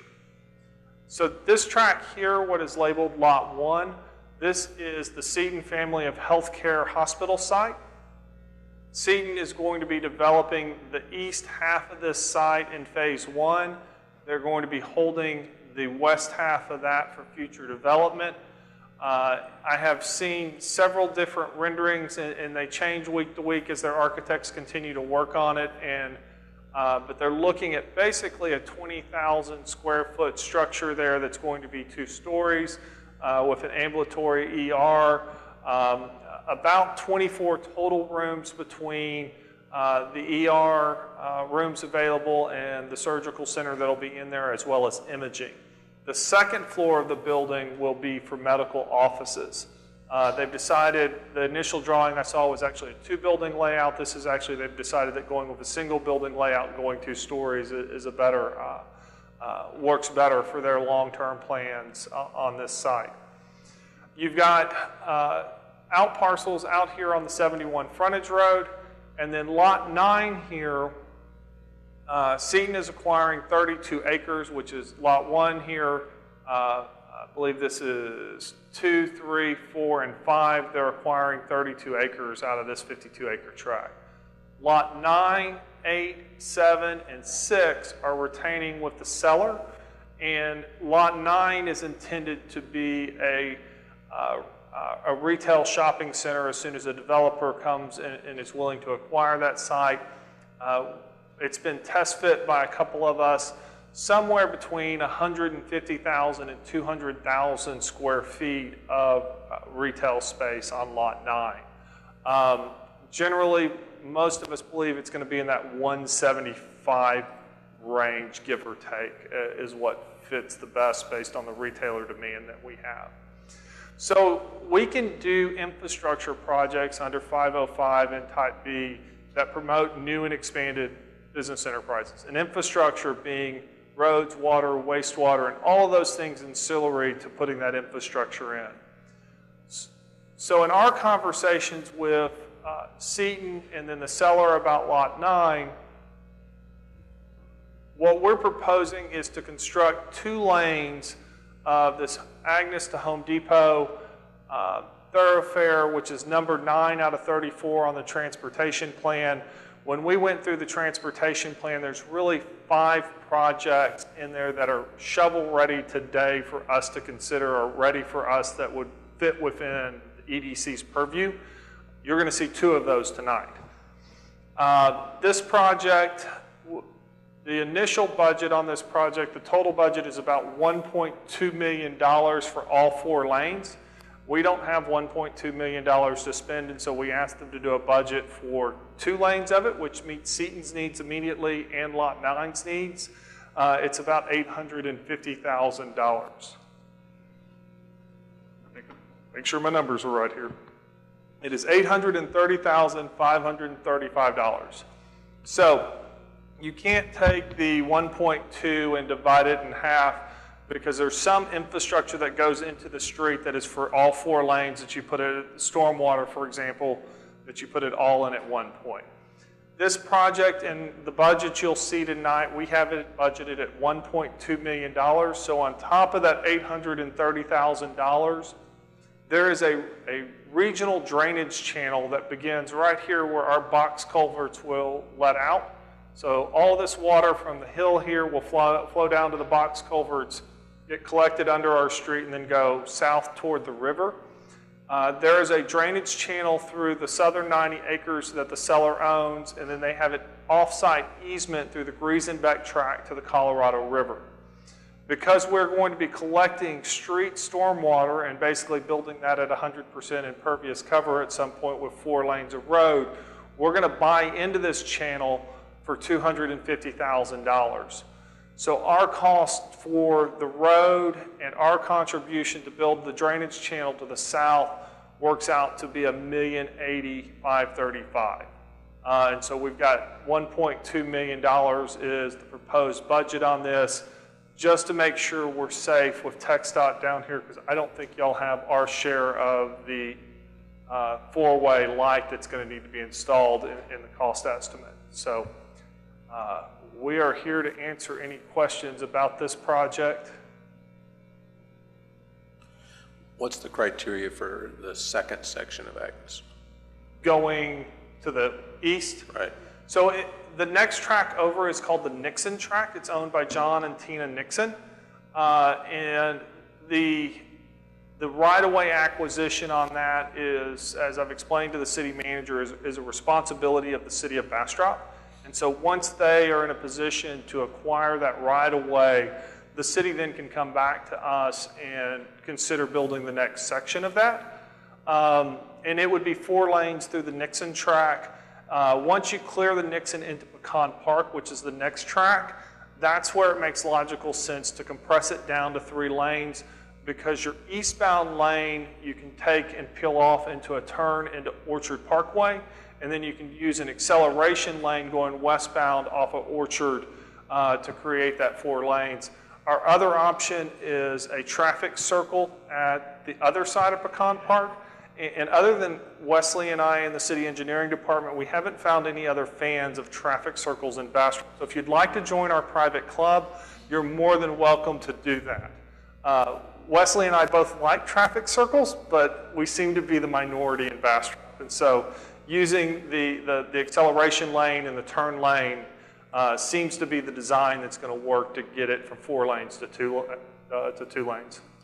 So the vision is that EDC would fund the second section of Agnes versus a developer funding it? It really just depends upon the development that comes out of it. My guess is that we're actually, the city's going to have to do a right-of-way acquisition there and go through that process. And I think that in order to complete the street, we're probably going to make the transportation corridor, we're going to end up building it in advance of a developer. Just the property owner there is at the moment is not interested in developing the property. And so I think it's going to, in order to have the transportation corridor, to be able to have off 71 east and west traffic so you don't have to get on the frontage roads. For years, everybody has talked about going north and coming off of Jessica to Blakey Lane, kind of behind Lowe's and tying into Riverside Grove. That's just not a project that EDC can do.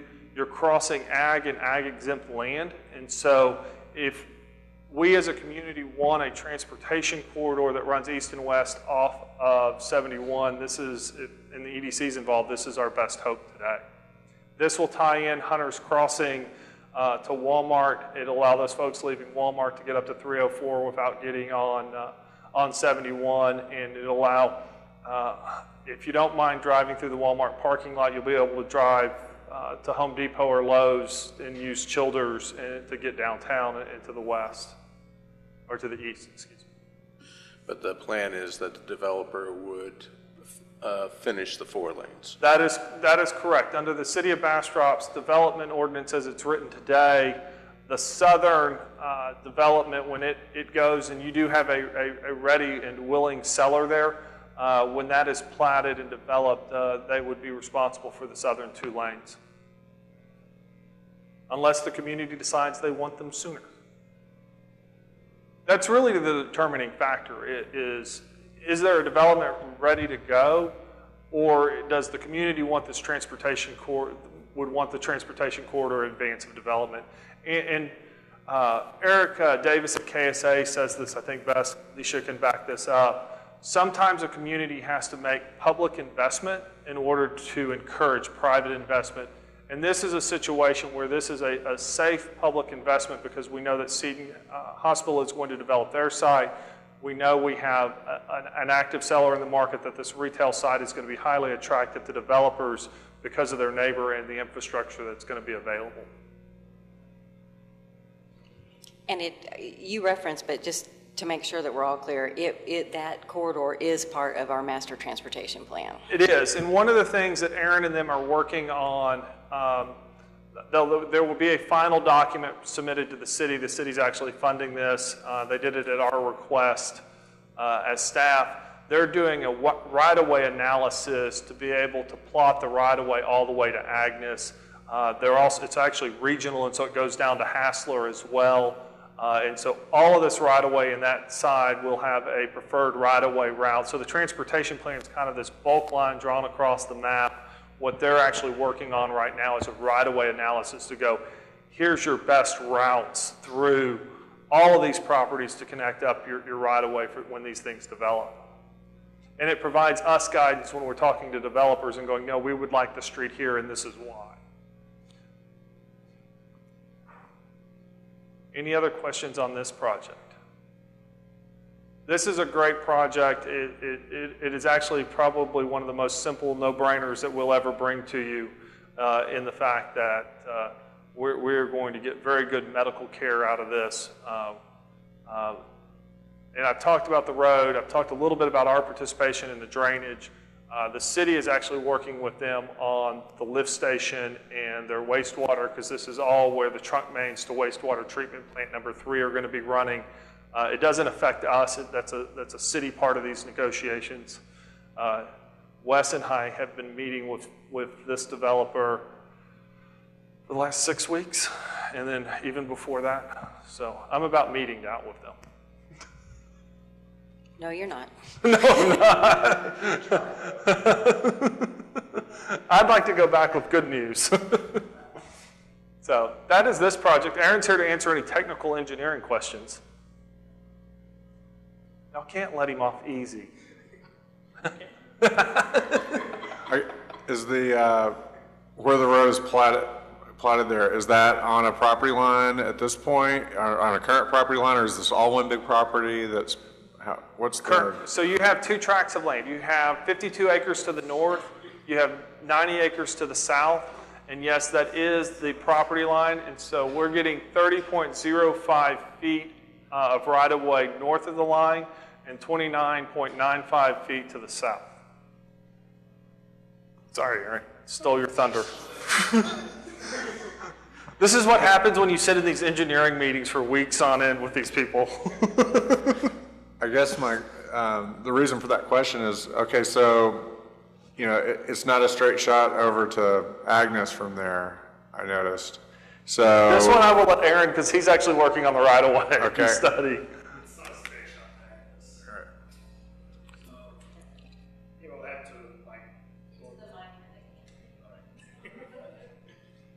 Yeah, it will have to go to that neighboring property, and we are basically like Sean said, trying to find the best route and trying to get the less amount of easements from the. And you'll have a dog leg there somewhere or something, Yeah, I suppose. still have a jog in it.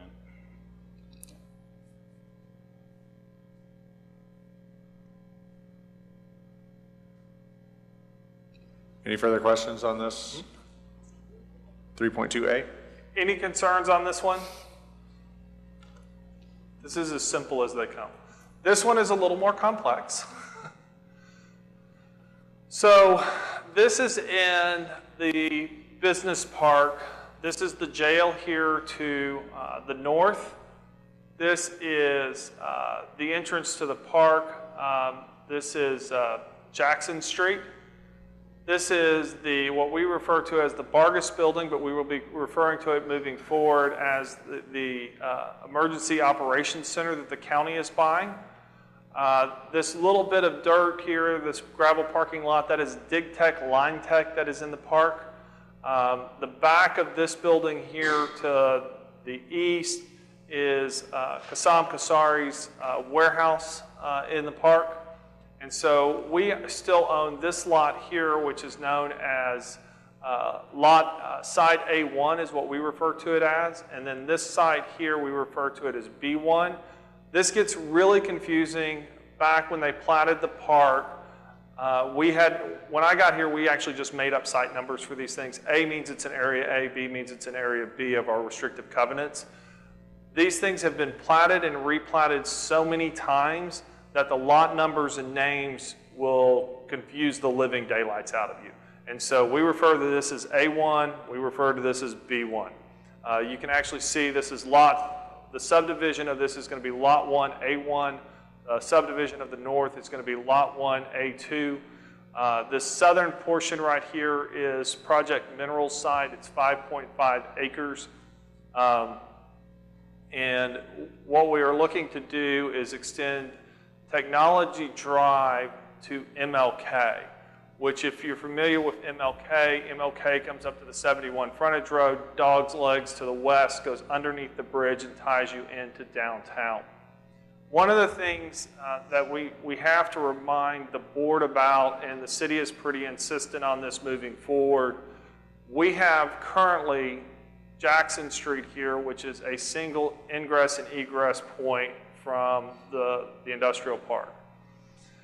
The subdivision ordinance for the city of Bastrop requires 2 ingress and egress points from the subdivision. I can't tell you what previous boards and previous ED directors were thinking. The thought had always been to go out the southern end of the park and either tie into Tahitian or tie into Pine Forest Unit 6. We're not going south into Tahitian. Those neighbors have expressed themselves previously that they don't want us tying in there. And I can't tell you when Unit 6 is actually going to develop and we would be able to tie into Unit 6.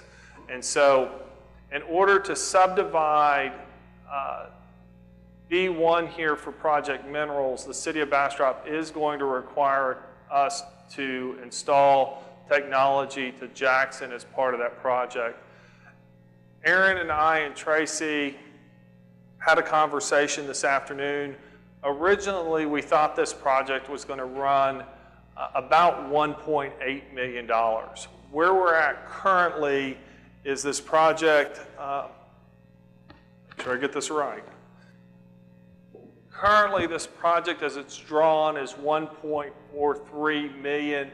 I've put it in the budget so y'all can take a look at how it affects our cash flow and our budget and our cash on hand, as well as the debt service at 1.6.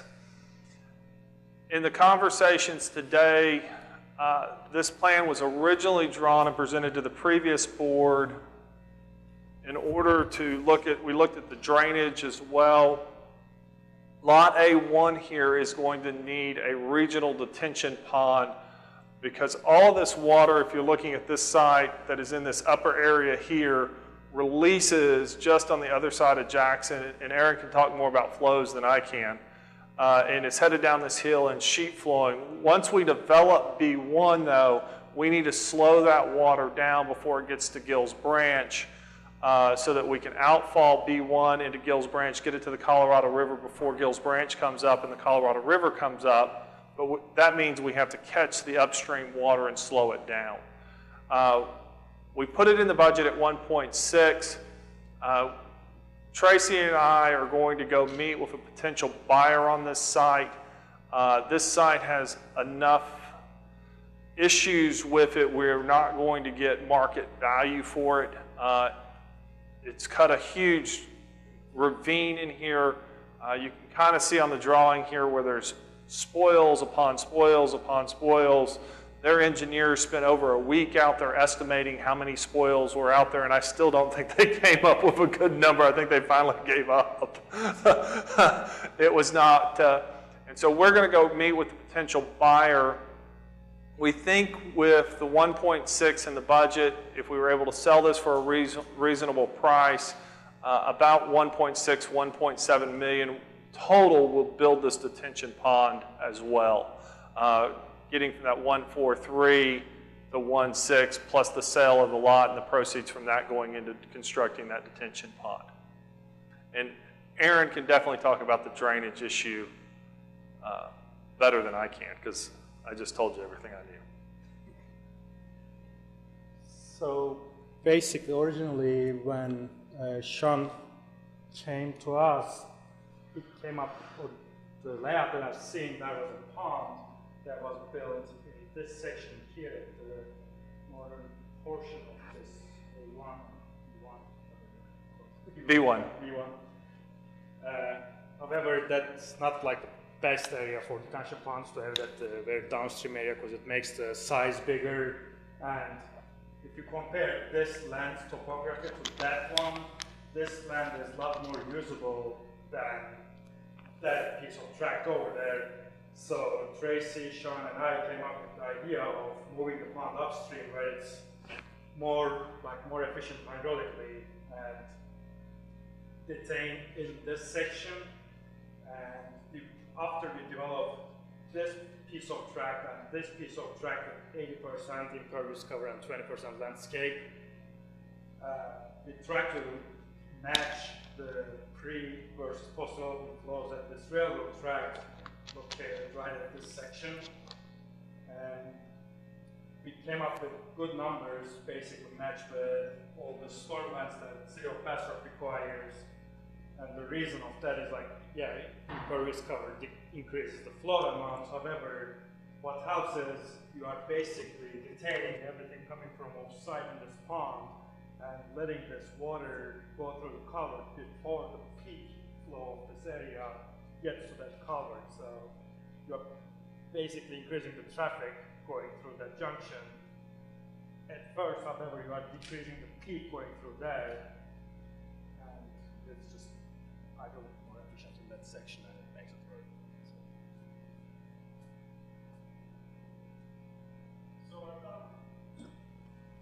So our thought process as staff was, I know the OPC says 1.43, but to bring it in at 1.6 million to include a portion of this pond and then pursue selling this site for an amount that we'd be able to make up the difference to be able to construct the pond with new cash. What it does for Project Minerals, if we are not able to construct the pond as part of the project, they're going to have to grant a 30-foot easement across the back, or there will be a 30-foot easement in the plat recorded. They will have to detain some of their water on site with on-site detention. When you start weighing the cost benefit on that in their usable acreage, it makes more sense financially for everybody involved to pursue developing the off-site pond. But I did talk to Wes again on Friday, and as part of the replat for this, we can't be special to the city of Bastrop anymore. If we're going to require subdivision developers, whether it be residential or commercial, to have the two ingress and egress or multiple ingress and egress to meet their traffic impact analysis as well, in order to do this replat for minerals, this project is going to need to be constructed. What we know on the payback for minerals that we presented, it was 2.1 years for minerals based on the incentive. when we add half of the cost of the road, $900,000 in there, and so now it's $800,000, it was 5.1, 5.2 years of payback, which is within the acceptable guidelines that we've been operating on. This lot here, this 5-acre site, what building this gives us is another shovel-ready site that we can start marketing fairly quickly, and it's in a size and in a condition once the street is constructed that we feel that within a reasonable period of time we're going to be able to deliver another project for it. The other 5-acre tract that's in the park, it's 5.5 acres across the street from Jamco, currently needs several $100,000 worth of soil remediation because it has uncompacted fill on it, and it's going to be a little bit more difficult site. We're going to have to find the right user with the right incentive package. We don't want to go what we just went through and where we went in there and had to take it out and put it back. We need a user that's actually going to do that as part of their construction process, and we incentivize it up front. We just didn't know last time that fill was there until we got to the pre-construction meeting with the city of Bastrop. It is an unfortunate circumstance down there that when technology was built to the south, they took all of those spoils and put them on those lots instead of doing traditional practice, which is leave them in a pile so we know what they are. They spread them out. Sean, I've got a couple of questions for you going further. First of all, let me just ask the first question, and that is, that piece of property where all the spoils is, how much is that? How much are we going to get for that? What's the sales price going to be on that? Is it so bad that it's not going to be any real money coming in? So the trick to it is, as an economic development corporation, we don't look at selling real estate as a P&L. I mean, we're not trying to make money here. We're trying to create economic activity. And so what's going to happen is we need to find the right project that their site work justifies us putting $150,000, $200,000 additional dollars in there for them to strip it out and put it back. And so we need a user on that site that's going to be constructing a 48,000 square foot manufacturing facility or warehouse that they're going to have to remove that anyway, and they're going to be bringing back select fill anyway to build that up. And then we'll have to accommodate somehow removing those spoils that can't go back, but we need to find the right project for it. Minerals, we looked at that site for them because they're 50,000 square feet, but because of their outdoor yard, being next to Dig Tech, Line Tech is a more appropriate spot for them than putting them down next to AEI Technologies, where you're going to have somebody with 60, 70%, 50% impervious cover that is all enclosed within the building. There won't be a yard site there. Okay, I'm sorry, I'm a little confused. When we were meeting at your office Friday, you had mentioned that the property where all the spoils is that's where the county is going to look at purchasing that. Is that correct? It's both sides. So we have spoils on this site too. This is A1. Let me back up. I've actually got a map in here. So the other spoil site is B5 down here across from Jamco. So when Jamco went in, the city of Bastrop built Technology Drive for the EDC.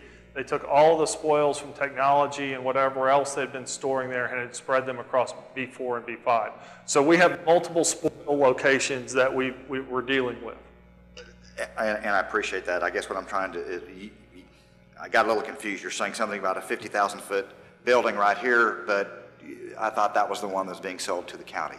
No, that's a different site. So B5 here, that also has about 3 feet of spoils on it. If we have a 50,000 square foot user, 40,000, it fits about 48,000 is what it's been test fit for.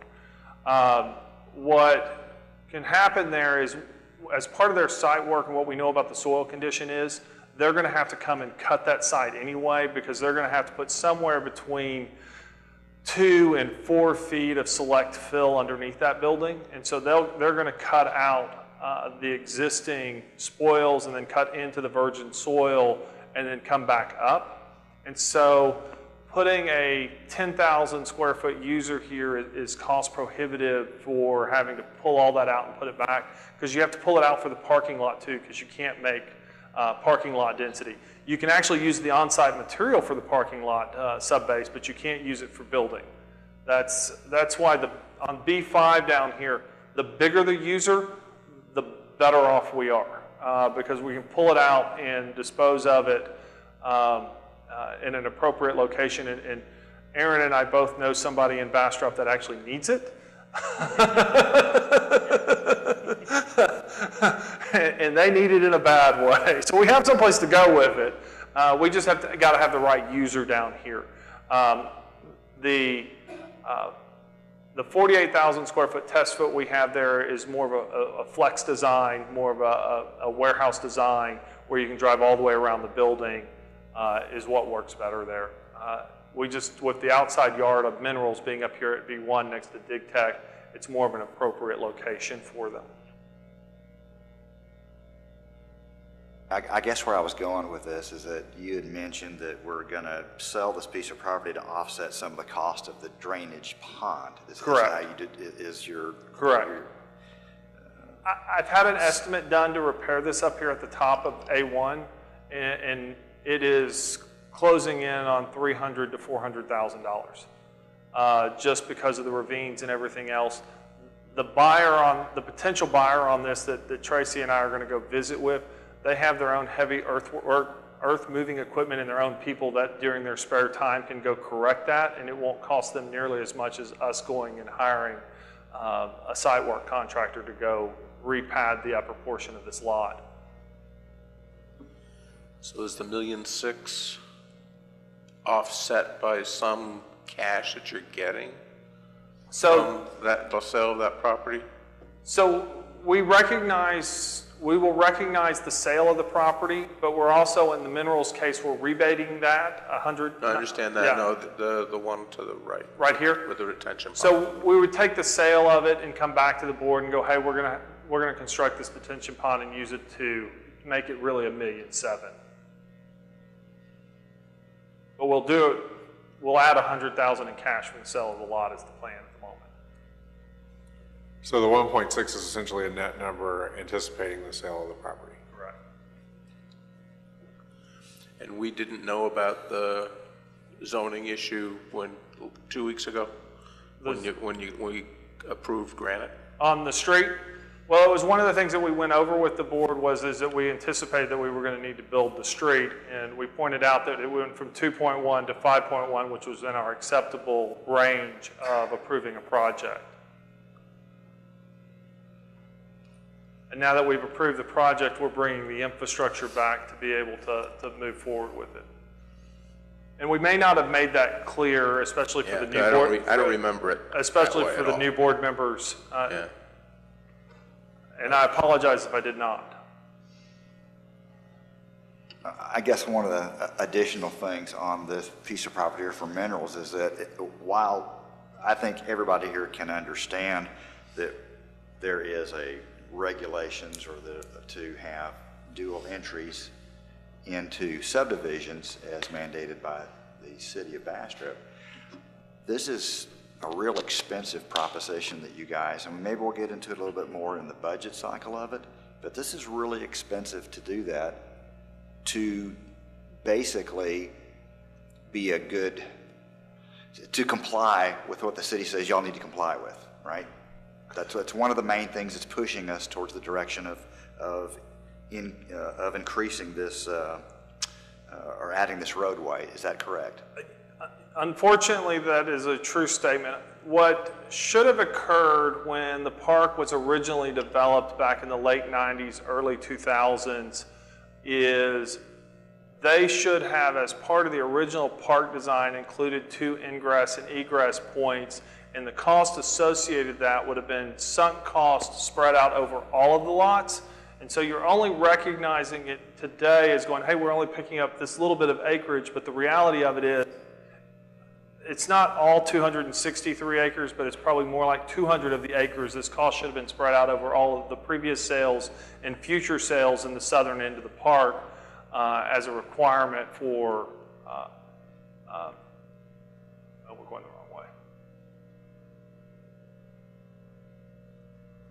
So when the park was originally developed back many years ago, they built Jackson Street in, the EDC was allowed to build just Jackson Street in to service Bluebonnet Trails and Bluebonnet Trails, MHMR at the time, now it's Community Services.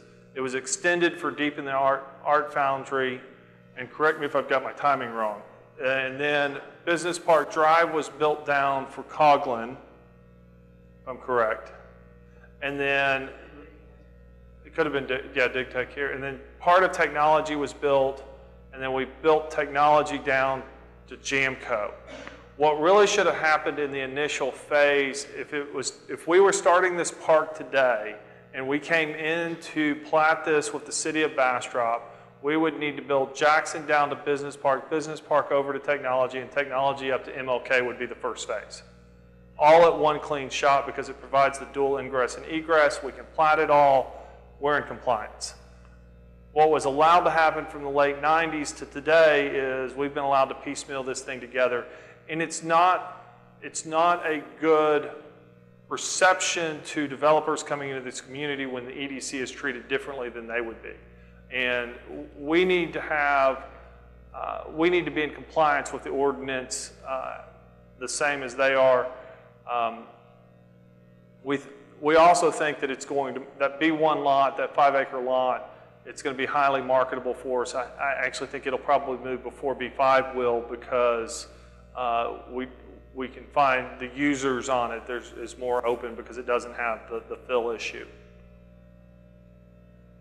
Well, there's also a reason for those regulations too, and you need to be able to, if a road is blocked, you still need to be able to exit the park. So, and that's, we've created a situation where, that's not possible if Jackson Street, has a major accident, there's fire. I mean, there's all kinds of different things that could close a road for any given amount of time. You could probably be so bold as to say, had this been done post 2011, it would have never been approved without two. I don't think I'm necessarily having an issue with that. I guess what I'm looking at is what is the benefit? When we get down to the financial portion of it, we're going to realize that in 3 years from now, we're going to be tight. We're going to be tight on the amount of money that we're going to have for future projects, I guess, is there a possibility so that we don't run into that future squeezed out of money that we could push out the time frame, still comply sometime in the future, but push out the time frame of getting that road done so that we don't find ourselves 2 years from now wanting another project and going, we simply don't have the funds to do it. So I spent a little bit of time today after we met to figure out exactly where I thought if we did both projects, where we would be. So we're about $2.8 million for the total project cost for both projects. They'll need to, with the lot sale of A1, that'll go to $1.7 million. Otherwise, we'll work it out with the client that they're going to do some type of detention on site. EDC cash on hand, our recommendation for funding is EDC cash on hand for $1.4 million, a debt issuance for $1.4 million going out 20 years, which will stagger our debt issuances. I looked at 10 years, I looked at 15 years, but looking at our current debt service, that puts us about 4 years past the due date of the last one we have currently. Interest rate is estimated at 3.75. I asked the financial advisor to be extremely conservative there, considering that I suspect the Fed will raise the Fed funds rate between now and the end of the year. And I gave him guidance that we needed to be in that $100,000 payment range. And this is on a $1.6 million issuance, looking out here at the 20-year. The first year is 101. It jumps up to 125 for the remaining years. But what happens in our cash flow is we currently have a $55,000, $60,000 debt payment that is going to come due in 2 more budget cycles to free up some more cash. And then also looking at our 380 agreements or sales tax rebates that are out there, we have the Buc-ee's agreement that'll pay off and free up some cash flow, about $80,000, $90,000 a year, about 2020, 2021 as well. And then a year or 2 years after that, Burleson Crossing will pay off and free up another $240,000 in cash flow. And hopefully we put all that back into projects and we have new economic stimulus. But I think what it leaves us, my best guess, EDC cash on hand when we're done, that's available cash after reserve, $2 to $2.5 million. Initial debt capacity, because we'd probably be looking at a 25-year note if we needed to issue something else next year or the year after that to kind of stagger it correctly. Based on the numbers, unless the interest rates go crazy, we would have about $2 to $3 million in debt capacity available until we get to 2021, 2022. And I can pull it up. We have to do this for the budget anyway. So, oops, I don't have it open yet.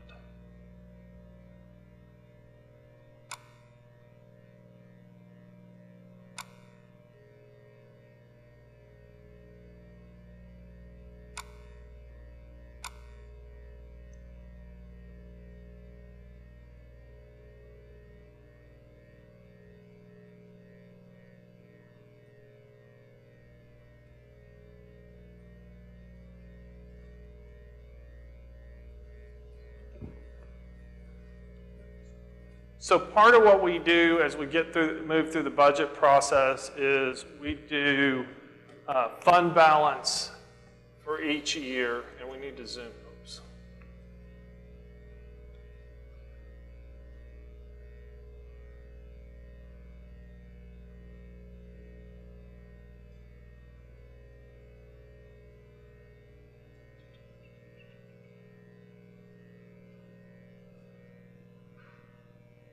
So we're in FY17 right now.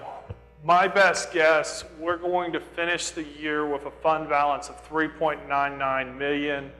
That's $2.2 million in revenues against $2.1 in expenditures. Looking at next year's budget, we're looking at $3.8 in revenues, and that includes a $1.6 million debt issuance and a $215,000 lot sale to Project Minerals. Most of that money is going to become a liability on the balance sheet for their rebate. And so it's not reflected, it won't be reflected in, once it's booked, it won't be reflected in available cash. We actually deduct it off of there. Total expenditures, including the annual budget and the two infrastructure projects, comes to $5.1 million in expenditures, which our projected operating balance at the end of 9/30/18 leaves us about $2.7 million if we spend every dollar that we have out there. Looking out to FY19, we recover back up to about $2.8 million is where I see us at. Remembering that we have about $600,000 in 90-day reserve CDs. And so what the finance department, they deduct our operating balance out of it to maintain our operating account, but they do not deduct out a reserve. So this number is really $2,095,000, and that's really $2.2 million in available cash.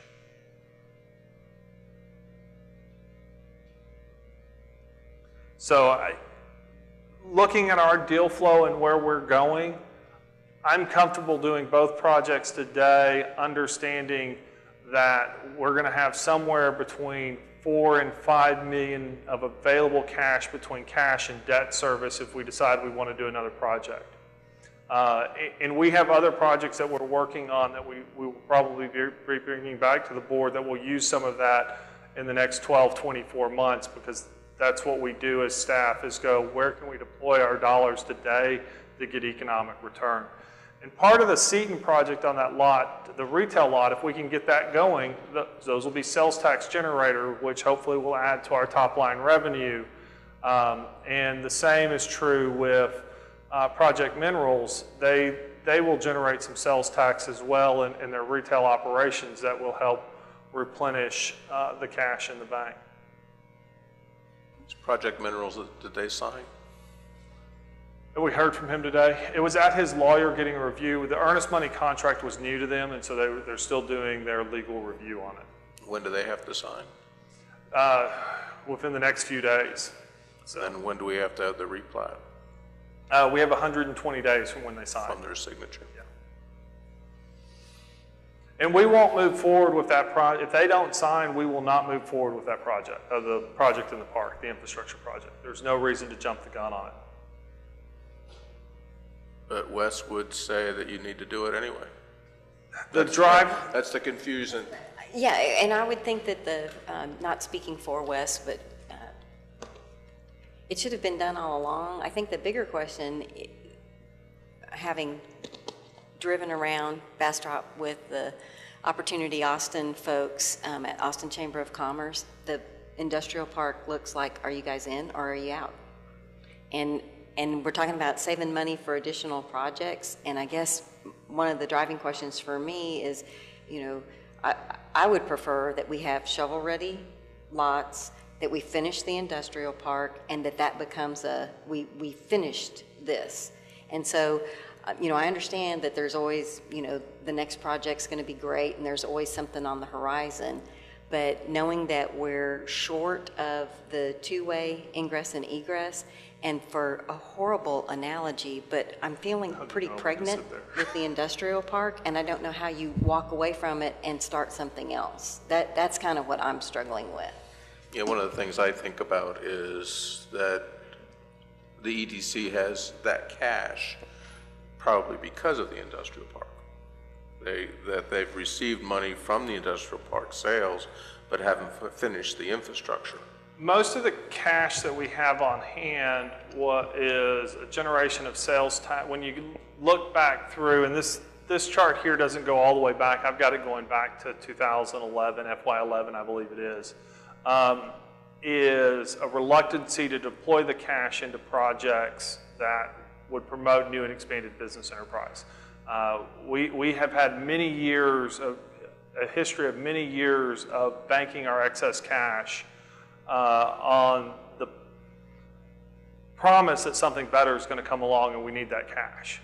And there is some merit to that, but I think where we're at as a community is we need to deploy this cash in projects that are going to promote new and expanded business enterprise, because our biggest shortcoming marketing both A and B projects is shovel-ready sites for developers. We have a lot of raw real estate out there that doesn't have infrastructure. And you've got to have that intermediary developer in the middle. And at the moment, that intermediary developer in Bastrop, Texas is the Bastrop EDC. We've got finished developers that'll go vertical for us, but we don't have guys that are going to go put in subdivision streets for commercial and industrial office. That ORI, as the industry calls it. Is there a way to create like a P&L and a balance sheet on the industrial park? To say, instead of doing everything on a project basis, where are we after the last 10, 15 years? Was this the right thing to do? I think, is it the right thing to continue to do? Because it looks like, to me, the concern I have is that the county seems to be a bigger player in the industrial park than we want to be. I'm not sure how appealing it is when you're trying to sell industrial park, that the first thing they see is barbed wire. It's my problem. we've actually gotten mixed comments on that, but I can tell you what Project Minerals has said is they're very happy that the jail and the sheriff's office is around the corner, that they feel safe. So, and once we visit with a prospect about where the jail is located, it's really not an encumbrance to them selecting the park, because what we know, if a prisoner breaks out of the jail, they're running to the highway to catch a car. They're not running into the park, into the woods to be chased by a dog or some guy on horseback with a shotgun. And so just prisoner dynamics, when you sit back and think about human nature, it is you're going to Highway 7195, you're going to the Buc-ee's parking lot to grab a vehicle to get out of here. you're not running into the park to be chased by a dog or a guy on horseback with a shotgun. And you're probably not going north on 95 to the federal prison. No, you are not. Which actually is another good reason to put not only just the physical topography of the property, but another good reason to have the detention pond over closer to and give you shovel ready where you don't have a direct visibility. Yeah, the other alternative is we lost 2 acres to 3 acres of the north end of that B1 lot by putting that detention there. And that was one of the reasons we did the engineering and the hydrology that Aaron did was, wow, this even is worse if we put the pond there because the hydrology was not in our favor putting it there, and it ate up so much acreage. And the natural topography of the bottom of side A1 worked in our favor. It doesn't nature swell or nature channel that. It's unusable that way. I don't know how natural it is. I think it's from the stormwater coming upstream running down that hill. And this. Unusable land on this portion of the property compared to that. Yeah. So if we build this extension, how many acres of shovel-ready property have you created? 10.5. Of which half of that's the minerals project. 5.5 of it. 5.5. So basically, we're creating one more additional because we've already, cross your fingers, but I mean, we've already signed the contract with minerals. So really what we're talking about is just one other 4.5 to 5 acre piece. Is that correct? Correct. We're going to bring 10.5 acres online. 5.5 of that's committed to Project Minerals. 5 acres will be shovel ready. We'll have water, wastewater, street, and we won't run fiber up there because the fiber node is at the corner here, and the pull to that site is minuscule in comparison to the rest of the park. When that user comes online, we'll have FiberLight do the pull at that point with the right-of-way set aside. So we've got a node there. We've got a splice available. So. I guess where I'm coming from is I have no problem with Agnes. I think it's the right thing to do. On this particular project, I think we should try and spread it out as long as we can. Because I don't, I don't see any need to go finish this in 6 months. I think if you could come up with a project plan that gets it done in a year or two, that the city agrees with, and I would put the cash as a restricted cash on your balance sheet so the city knows that cash is for that particular project. Yeah. I would recommend a bond for Agnes, but I would also recommend that this be paid out of your cash, the whole thing. Because I don't see paying interest on that. That's just money that should have been spent years ago, I agree, but why would you want to now go into debt, even if it's only a couple $100,000? Why would you want to go into debt to do something, build something that you don't right now have a customer for?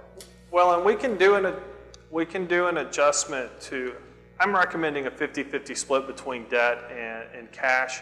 If all we were doing was Agnes Home Depot, I would be recommending a cash project there. The reason we're issuing debt is the combination of the projects, not a singular project. At $1.2 million debt issuance, it's a little bit more palatable, but if you went half and half on $1.2 million and we're issuing 600 and 600, I wouldn't go issue 600,000 in debt. The last time I did that, I was thinking the full $1.2 million for Agnes would be bond. Issue debt on it. And it's more visual, I think, at least from my perspective. Agnes has future potential, so it makes sense to go borrow money. Where this really doesn't have future potential, it's just something that the EDC should have done in 1995. So, and they have the cash, so we should use the cash to fix the sins of the past. Well, and that's why we're recommending $1.4 million in cash on this project is. Yeah, I'm just saying go up a couple $100,000 more on the cash side. And we definitely could do a 1.6 million in cash and 1.2 in the debt issuance and still get to the same number. We just were proposing the half and half because it made logical sense. If you're going to restrict the cash, why not just do it? I think if you restrict it, then you know, the city knows that it's there, and you do the project in pieces. You just do it logically instead of just running in with all the equipment and getting it done, where you don't even know if that one section that the county might be looking at, if you put the retention pond there, are they gonna play? There's just so many things that are still outstanding on this project. I would just put maybe just put the road in first. You have the egress, and then put the utilities in when you think you have a buyer. I think the utilities are under the road, aren't You've got to put the water and wastewater in at the same time you put the street in. You'll drive up the total project cost Yeah, if you we'll do be it spending the $2 other way. million instead of $1.6 million. There won't be a cost savings. I shouldn't say that. Is that right, engineer? You'll drive up the total project cost? No, we won't, because we'll have a performance bond on it, right? Yeah. No, the No. physical, oh, you're teasing. Never mind. So we So you're saying it's not that you don't think it should be there. For you, it's more of the, if we're investing in the future for Agnes, make that bond. If this is cash that, however it was generated, should have been done long ago, then just use the cash and let's do that. And then if we, because the one thing that I keep going back to is the requirement for the 2 ingress and egress, that exists now. And if you're going to restrict the cash now, build the road now. You know, the sooner the road's built, the sooner you have, even though it's only the one lot that you're picking up, you have 5 acres that are shovel ready that you don't have until you spend the cash. So, and I understand it's a little bit of the chicken and the egg. You're only going to right? get maybe $200,000, if that. I think we're talking that value of that land probably wouldn't be the full $45,000 an acre, right? correct. So you're talking a very minimal return on that 5 acres. See, I'm with Connie. It's something that's required by the city. I don't think we should put it off at any time because we're requiring pecan, you know, the new subdivisions going up. We can't require them to do something that we don't do. So whether, you know. And my point is, if the board thinks it's something that needs to be required to do, then they should pay it out of cash because they have the Oh, cash. I agree with that part. I agree with that Yeah, part. and Just we not can- delaying and the road at all. when we I get to just that can't see part in the delayed. budget, we can make those adjustments between now and August. I just need to know the direction y'all want to do. That's the whole purpose of the budget workshop here in a few minutes. I If we- completely follow Sam's logic of that. If we don't have any more questions for Aaron, I know he would like to get back to Austin and get home. One thing I was gonna say, the partial development, like build partial starting and, you know, building maybe not that lot or partial to road. Don't think that you need to pay attention there is, if you don't build this pond first, and if you start developing this and that road, this piece of property have to do their own detention facility. Yeah, I think the pond would be the first thing I would build. Yeah. And that's probably what, $500,000? No, It's less than that. it's less than that. 250-ish, maybe 160. 169, 890. Plus all the dirt moving in there. No, they're just talking about the pond. Just the pond construction itself is 170. 170, okay. They can utilize that. Yeah, the expensive part of pond construction is not moving the dirt, it's the outfall. Concrete piece, basically, you're putting it, the outfall stress, the outfall structure of the pond, and building that, and extending or some kind of like conveyance between that structure and this column and the road. So there's also drainage that has to go in between from the pond to the creek, right? It's an actual graded swale. Just graded? Channel, basically. Okay, it's a channel. There's a box culvert under the street to convey it under the street. Pretty big, like 5 by 7 box culvert.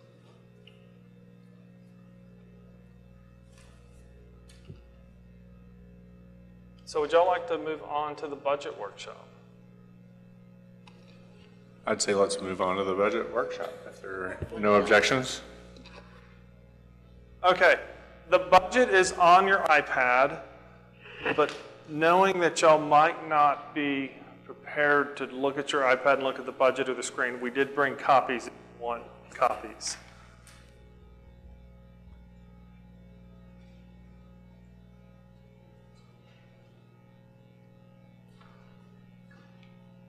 I saw your comment form. Okay, let's go through the budget.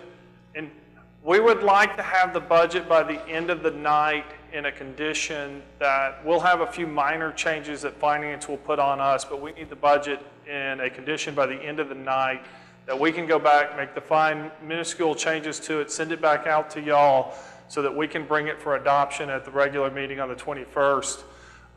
Because if we don't adopt it on the 21st, y'all get to have a special meeting because we need 2 readings of the city council in September. We also have to have a public hearing on the budget in August, and so Angela and I need to get that published so that we can have the public hearing. So y'all looked at the fund balance sheet. We've added that in. It's one of the components that needs to be in any good budget of a municipal government so you know where you stand. On the revenue side of this and the bond proceeds, we can talk about that when we get down to infrastructure. Just based on what we proposed, we went ahead and included $1.4 million in bond proceeds, as well as the real estate proceeds should Project Minerals move forward at $215,622. The expenses for that are later in the budget. So that brought our revenues up to $3.8 million. I am going to need my budget because I can't read that screen. Sean, you said that they were required to, Project Minerals. You saw that, right? I have witness. Project Minerals is Can you say assault? required to sign within the next few days, so we'll know if they're in or out before you finalize this budget. Correct. Okay. We will know before the next board meeting whether they're in or out. Looking at the expenses, it breaks down all of the expense categories, but including both of these projects, we're looking at $5.167 million, which takes us into fund balance of $1.3 million. We had to change at the bottom because we're going negative. It looks like now, based on actual expenses, 13.48% would be those administration and operations, and then projects, programs, grant expenses is $4.4 million or 86% of this budget. I think that is a little bit misleading in the fact that we're doing a debt issuance and have 2 major infrastructure projects in there. Looking at the next year in the pink, the FY19, that 30%, 65% with unallocated funds is probably more of a reflection if we weren't doing major infrastructure projects. So looking on page 4, which is the revenue detail. Have you ever thought of, for some of your metrics that you're looking at, is to look at it without the infrastructure projects included? I can run it both ways. I can subtract it out and run it at the bottom so that y'all can see how it would look both ways. Are you making a note of that, please? Thank you. Sales tax here, holding flat at $2.2 million. Our lease agreement, interest income, interest on notes, bond proceeds, and then real estate proceeds from the sale, $3.8 million. Hey, Sean, if Yes. you're going to be looking at options, Sam, would it be worth doing it without infrastructure and then with one and with both, if we don't know, or do you want to only see it both in, both out? I think it's okay. Keep the way it is. If you can just, from my perspective, you can just make the 1-4, 1-2. Yeah. Okay. So the next is administration, which is personnel. We did pull out the work plan sheets. They're in the back, so when you go home and want to look at the work plan sheets, we found that it was kind of confusing for us to put them, yeah. So if y'all like it the other way, speak up, but as staff, when we looked at it, we were like, Drew came in to see me and she had pulled them out completely because it was hard to follow along. So administration, which is operational salaries and all of the burden that goes along with that, is $344,000. Obviously, the percent of revenue is based off of the larger revenue number, and so same, we'll go back and look at recalculating that so we're not what it would be without the bond proceeds. So it's a more reflective number. The next page is operations. I don't think there were any changes on this page from last month. I'm looking through here real quick. No, there are not. So it's 124,940 or 3.23%, which looking at the right-hand column for the next year forecast is probably a little bit more reflective tonight. So there's no real changes from last month on operations. Do y'all have any questions on operations? Okay. Next is marketing and advertising. It is still 6% of sales tax, interest income, and the cell tower. It just, again, with the bond proceeds, it drops down. There were no changes here from last month as well. Any questions on marketing and advertising? Professional services, looking at this, there are no changes from last month on this as well. It stayed at $92,000. We do get to talk about the next page, which is city projects and services. Sarah would like to speak about Main Street, so we're going to let Sarah do her public comments first. Thank you so much. Sorry I missed y'all's last budget workshop. I was at the Smithfield City Council meeting. I just wanted to take an opportunity to first of all say thank you guys so much for your support of the Main Street program. The EDC has funded the program at $40,000 a year since our inception in 2007. We couldn't do the work that we do downtown without the generous support, both financially and staff. I mean, Sean and I talk on a daily basis. Jean is on our economic vitality meeting. Angela is our proofreader extraordinaire, and I only use Kathy to schedule meetings that Sean is with me in, by the way. But we appreciate all of the ED staff and everything that you guys have done throughout the years as far as infrastructure downtown, our grant program, and we really appreciate your support. So we're excited to see the increase. I know that's the first increase that the Main Street program has gotten from the EDC since our inception 10 years ago, and I think it speaks really highly to the great working relationship that we have. So thank you so much. All right, we get to talk about this page now. Main Street, we're going to come back to city maintenance services. We have run into a snag there, not with the city. Main Street program at $50,000, city administrative services at $18,000, and then the city shared services at $7,000. The Main Street and city administrative services, our attorney is currently working on those agreements to come to the board at the next meeting to forward on to the city council so that we have a written agreement of what they're doing, what we're doing, what Sarah's responsibilities are, what our responsibilities are, all that good stuff. What I can tell you is when we sent the city maintenance services contract over to legal counsel, it raised a red flag at their office. There is no legal justification for us to be funding that money. And our lawyer will not sign the agreement as to form and it being legal, and so we're going to have to go back to city staff and work out some kind of arrangement to make them whole.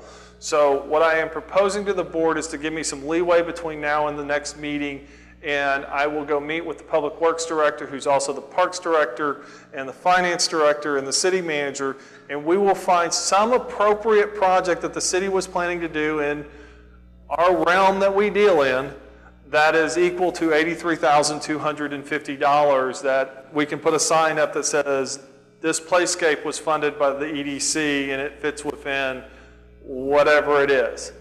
I don't know any other way around that where we will have to just make a commitment to the city that we're going to honor what we told them we were going to do, but we're going to have to find projects that they were going to do anyway so they can do it on their books and move those funds around.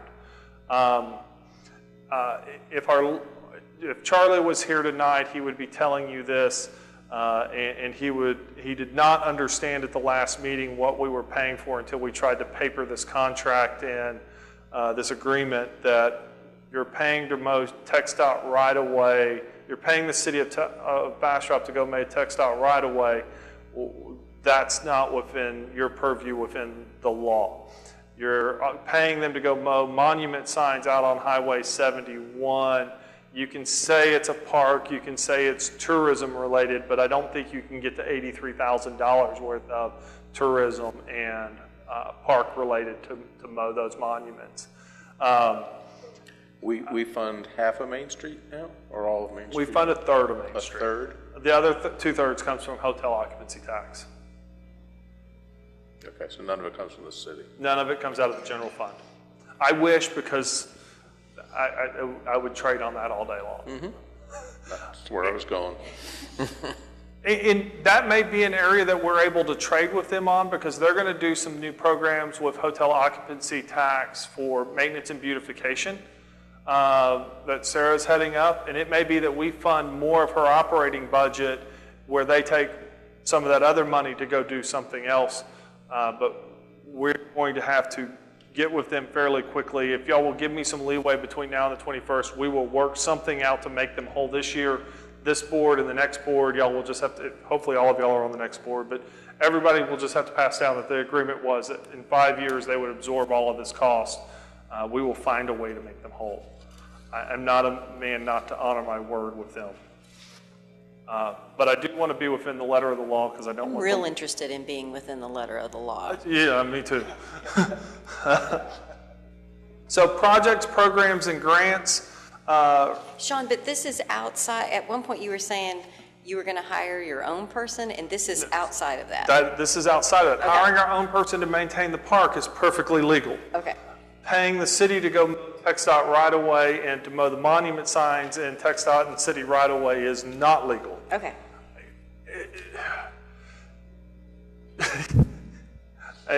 And we won't get into the multiple lawyers and what they all say. I just have to go with the one we have now. This is what he says, and I get to go renegotiate this again.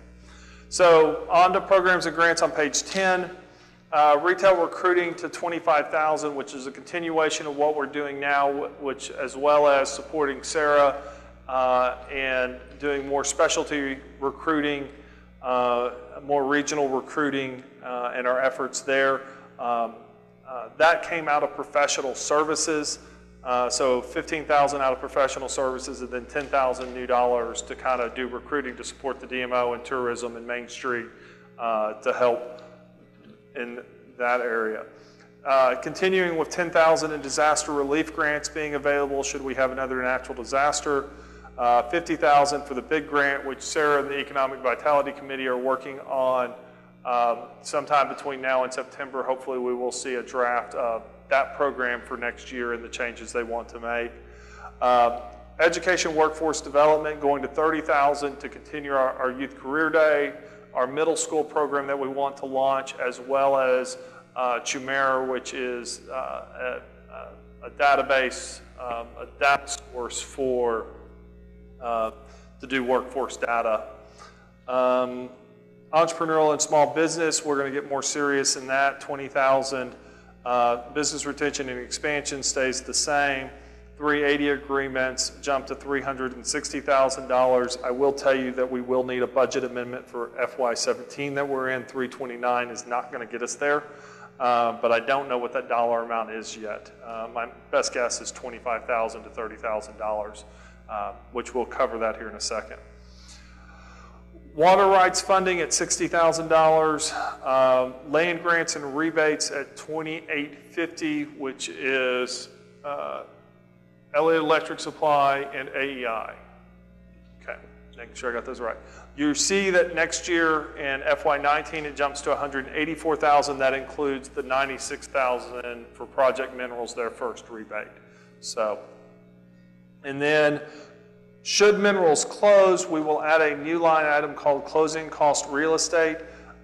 In previous closings, they've charged it to land grants and rebates, but I'd rather recognize it as an actual closing cost and have a line item for it. And so we're going to create a new line item for it. That's the 10% of the lot sale that we're retaining to cover our expenses related to it. Moving on to infrastructure projects. So one of the things that we have done here, there's a couple ways to do it, but this is the way that I'm proposing to do it is in FY17, we budgeted $180,000 for the downtown trail expansion. The trail route study was $20,500. I think we're complete build on that, and it's between $16,000 and $17,000. And so I think we'll pick up some more money here over the next month as I figure out if we're completely built out on it. Rolling the balance of that into FY18 as a budget item versus as a CIP rollover. And so the difference between 180 and 20,500 is now included in the FY18 budget, and so that total now is $409,500. So we're really spending what would be banked cash in this current year next year, and so we have two options. We can go to the finance department and ask them to do a CIP rollover because it's a continuation of a project across budget years, or we can do what I'm doing here, which is recognize the fact that we didn't spend the money and just budget it in the next year. This is We're simple. laughing because Sam and I both looked at each other and went, This is simple and easy, and I don't have to go ask the finance department for anything. So I was mad about 2 pages ago. BIP Technology MLK at 1.6, Agnes Home Depot at 1.2, totaling out at 3.2. A decision here in a minute, make the decision on how we're going to allocate that. If y'all decide y'all want to do the 1.6 and 1.2, if we want to do 1.6 in cash and then 1.2 in debt service, we can reflect that in the budget next month. Moving on to debt service, I'll have to get an update on, well, it's just, the debt issuance cost on $1.6 million is $55,000. That number will actually go down because we're issuing less debt. It will not go down in proportion. The fees by the financial advisor and the fees by the lawyer, they only go down marginally when you change the debt service issuance.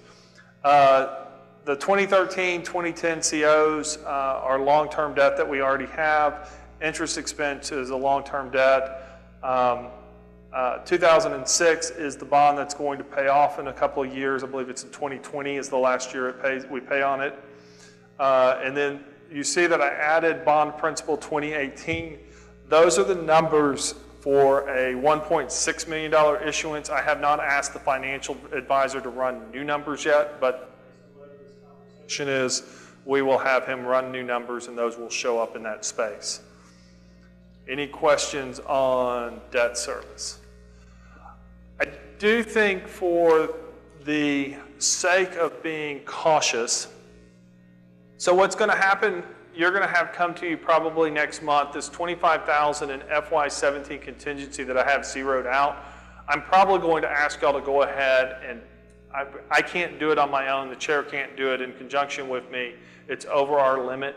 We're going to ask for a line item transfer to move that $25,000 up to the 380 agreement for Burleson Crossing and Buc-ee's, and hope that's enough to get us to the end or get it to a dollar amount that the chair and I can handle it with a line item transfer from another fund that has a surplus at the end of the year. That's probably going to come to y'all next month. I think out of abundance of caution, we need to go ahead and put $25,000 in contingency for next year for such things as Burleson Crossing sells more stuff than we anticipated, and instead of having to run a budget amendment, we're able to do a line item transfer. I can move up to $1,000 out of there without board approval. The chair and I can do $5,000, I think, and anything over $5,000 has to come to the board.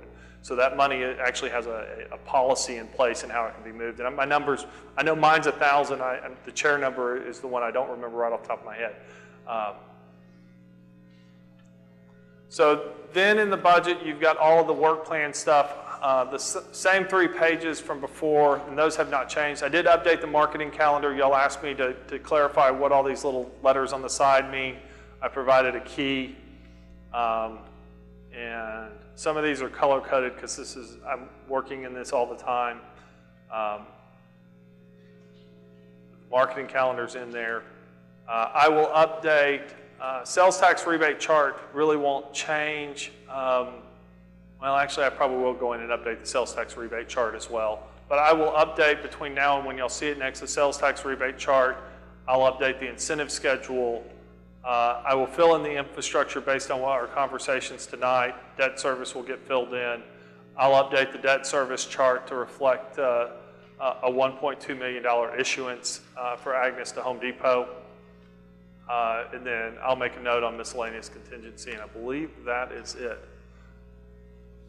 You will let us know, I guess, if there's a compelling reason to keep it at 1.4.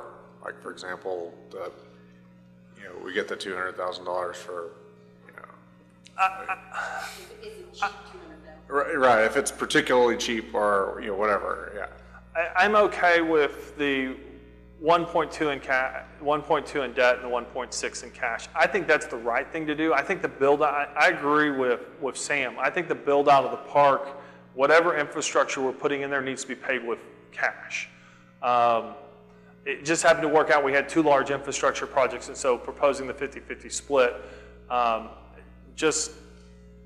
it's what makes sense. And I don't know, I don't think we will be coming to the board within the next 2 to 3 years with a major debt issuance for the park. I think where we're going to go with the park with this project and the acreage that we have available is really be targeted on filling the remaining lots that we currently have before we get into doing anything in the southern portion of the park.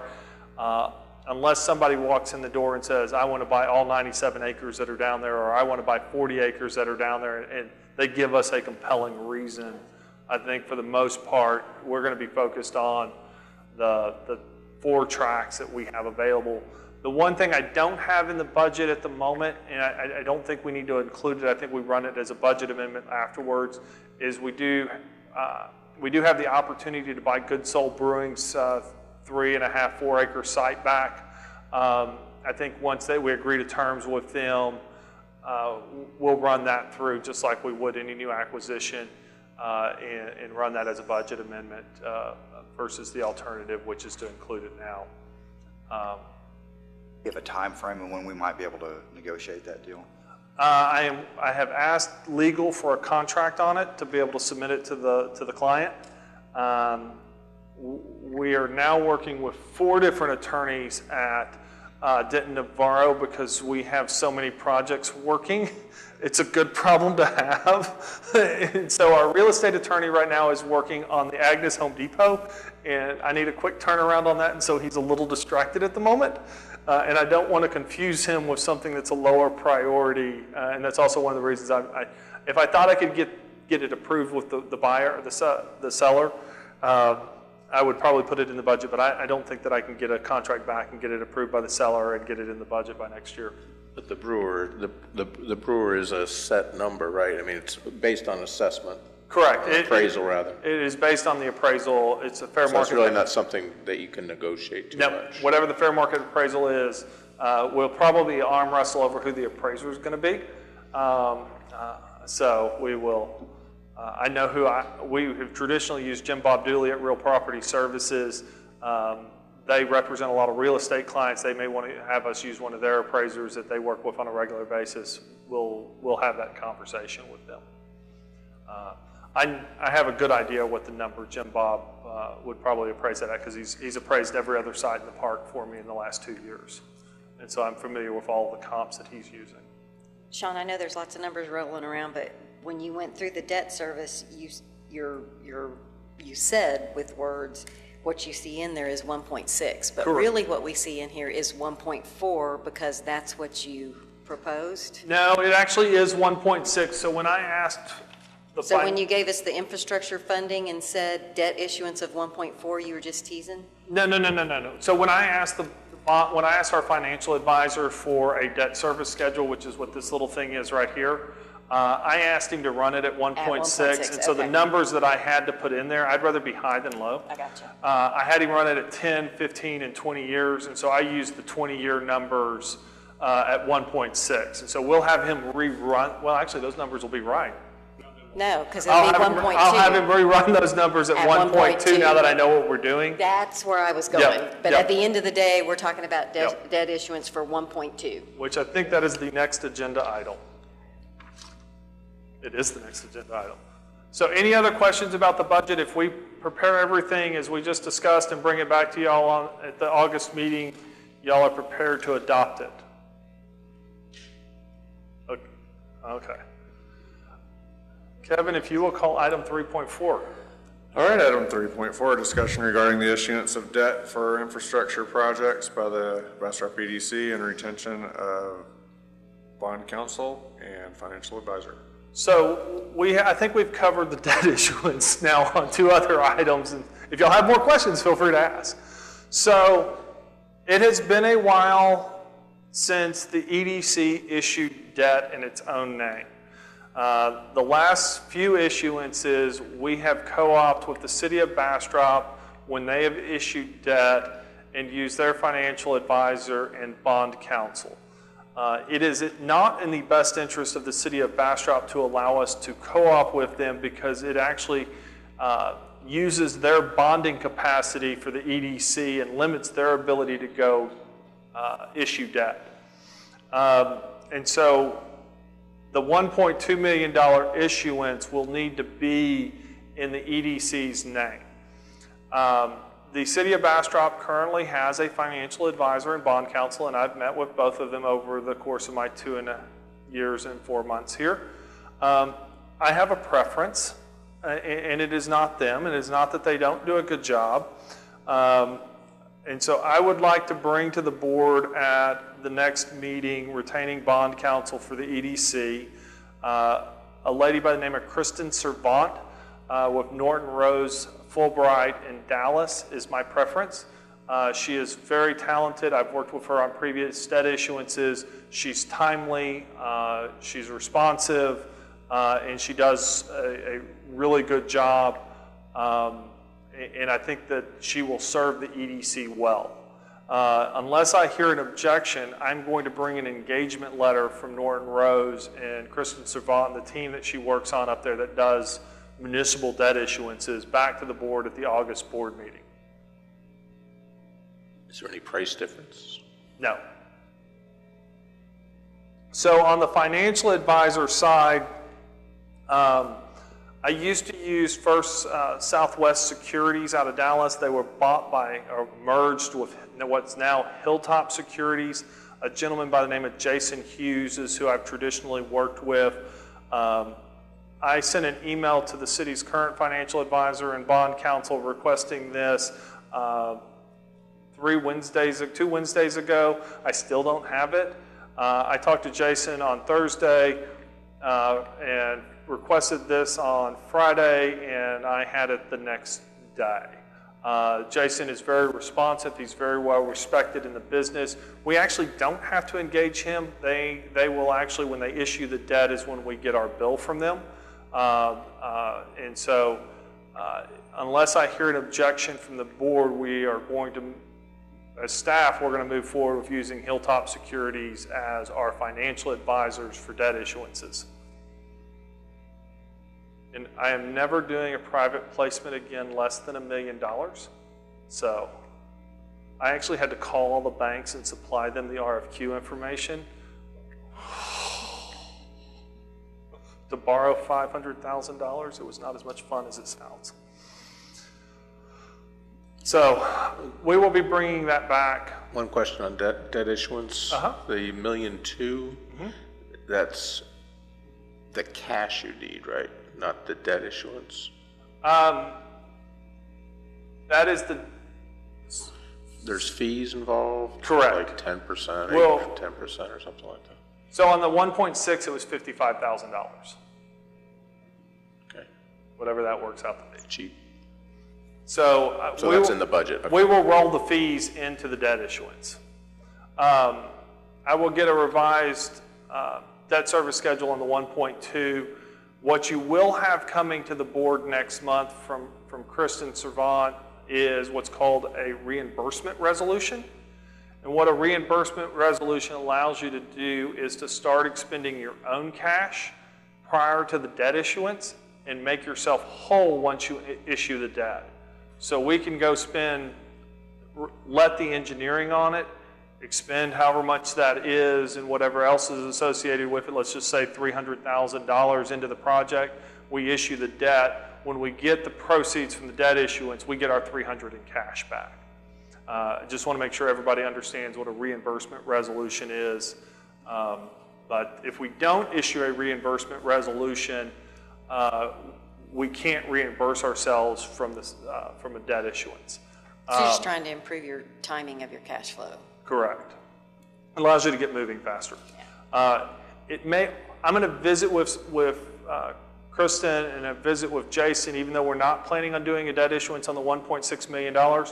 we may want to put a reimbursement resolution in place just in case 9 months from now we're in the middle of the project and something else comes along and we need the cash for something else, that we could go issue another 1.6 million. I'm going to visit with them about that. It's a timing issue. We don't have to go issue the debt. It just allows us to get reimbursed should 9 months from now, when the project's under construction, we decide we want to do it. We change our minds. Any other questions about the issuance of debt, bond counsel, or the financial advisor? And I apologize for standing up tonight. I kind of like it.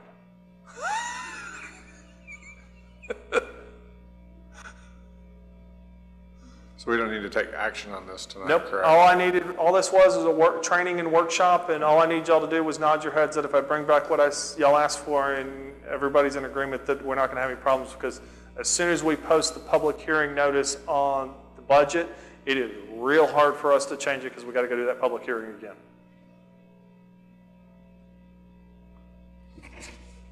So if there's nothing further,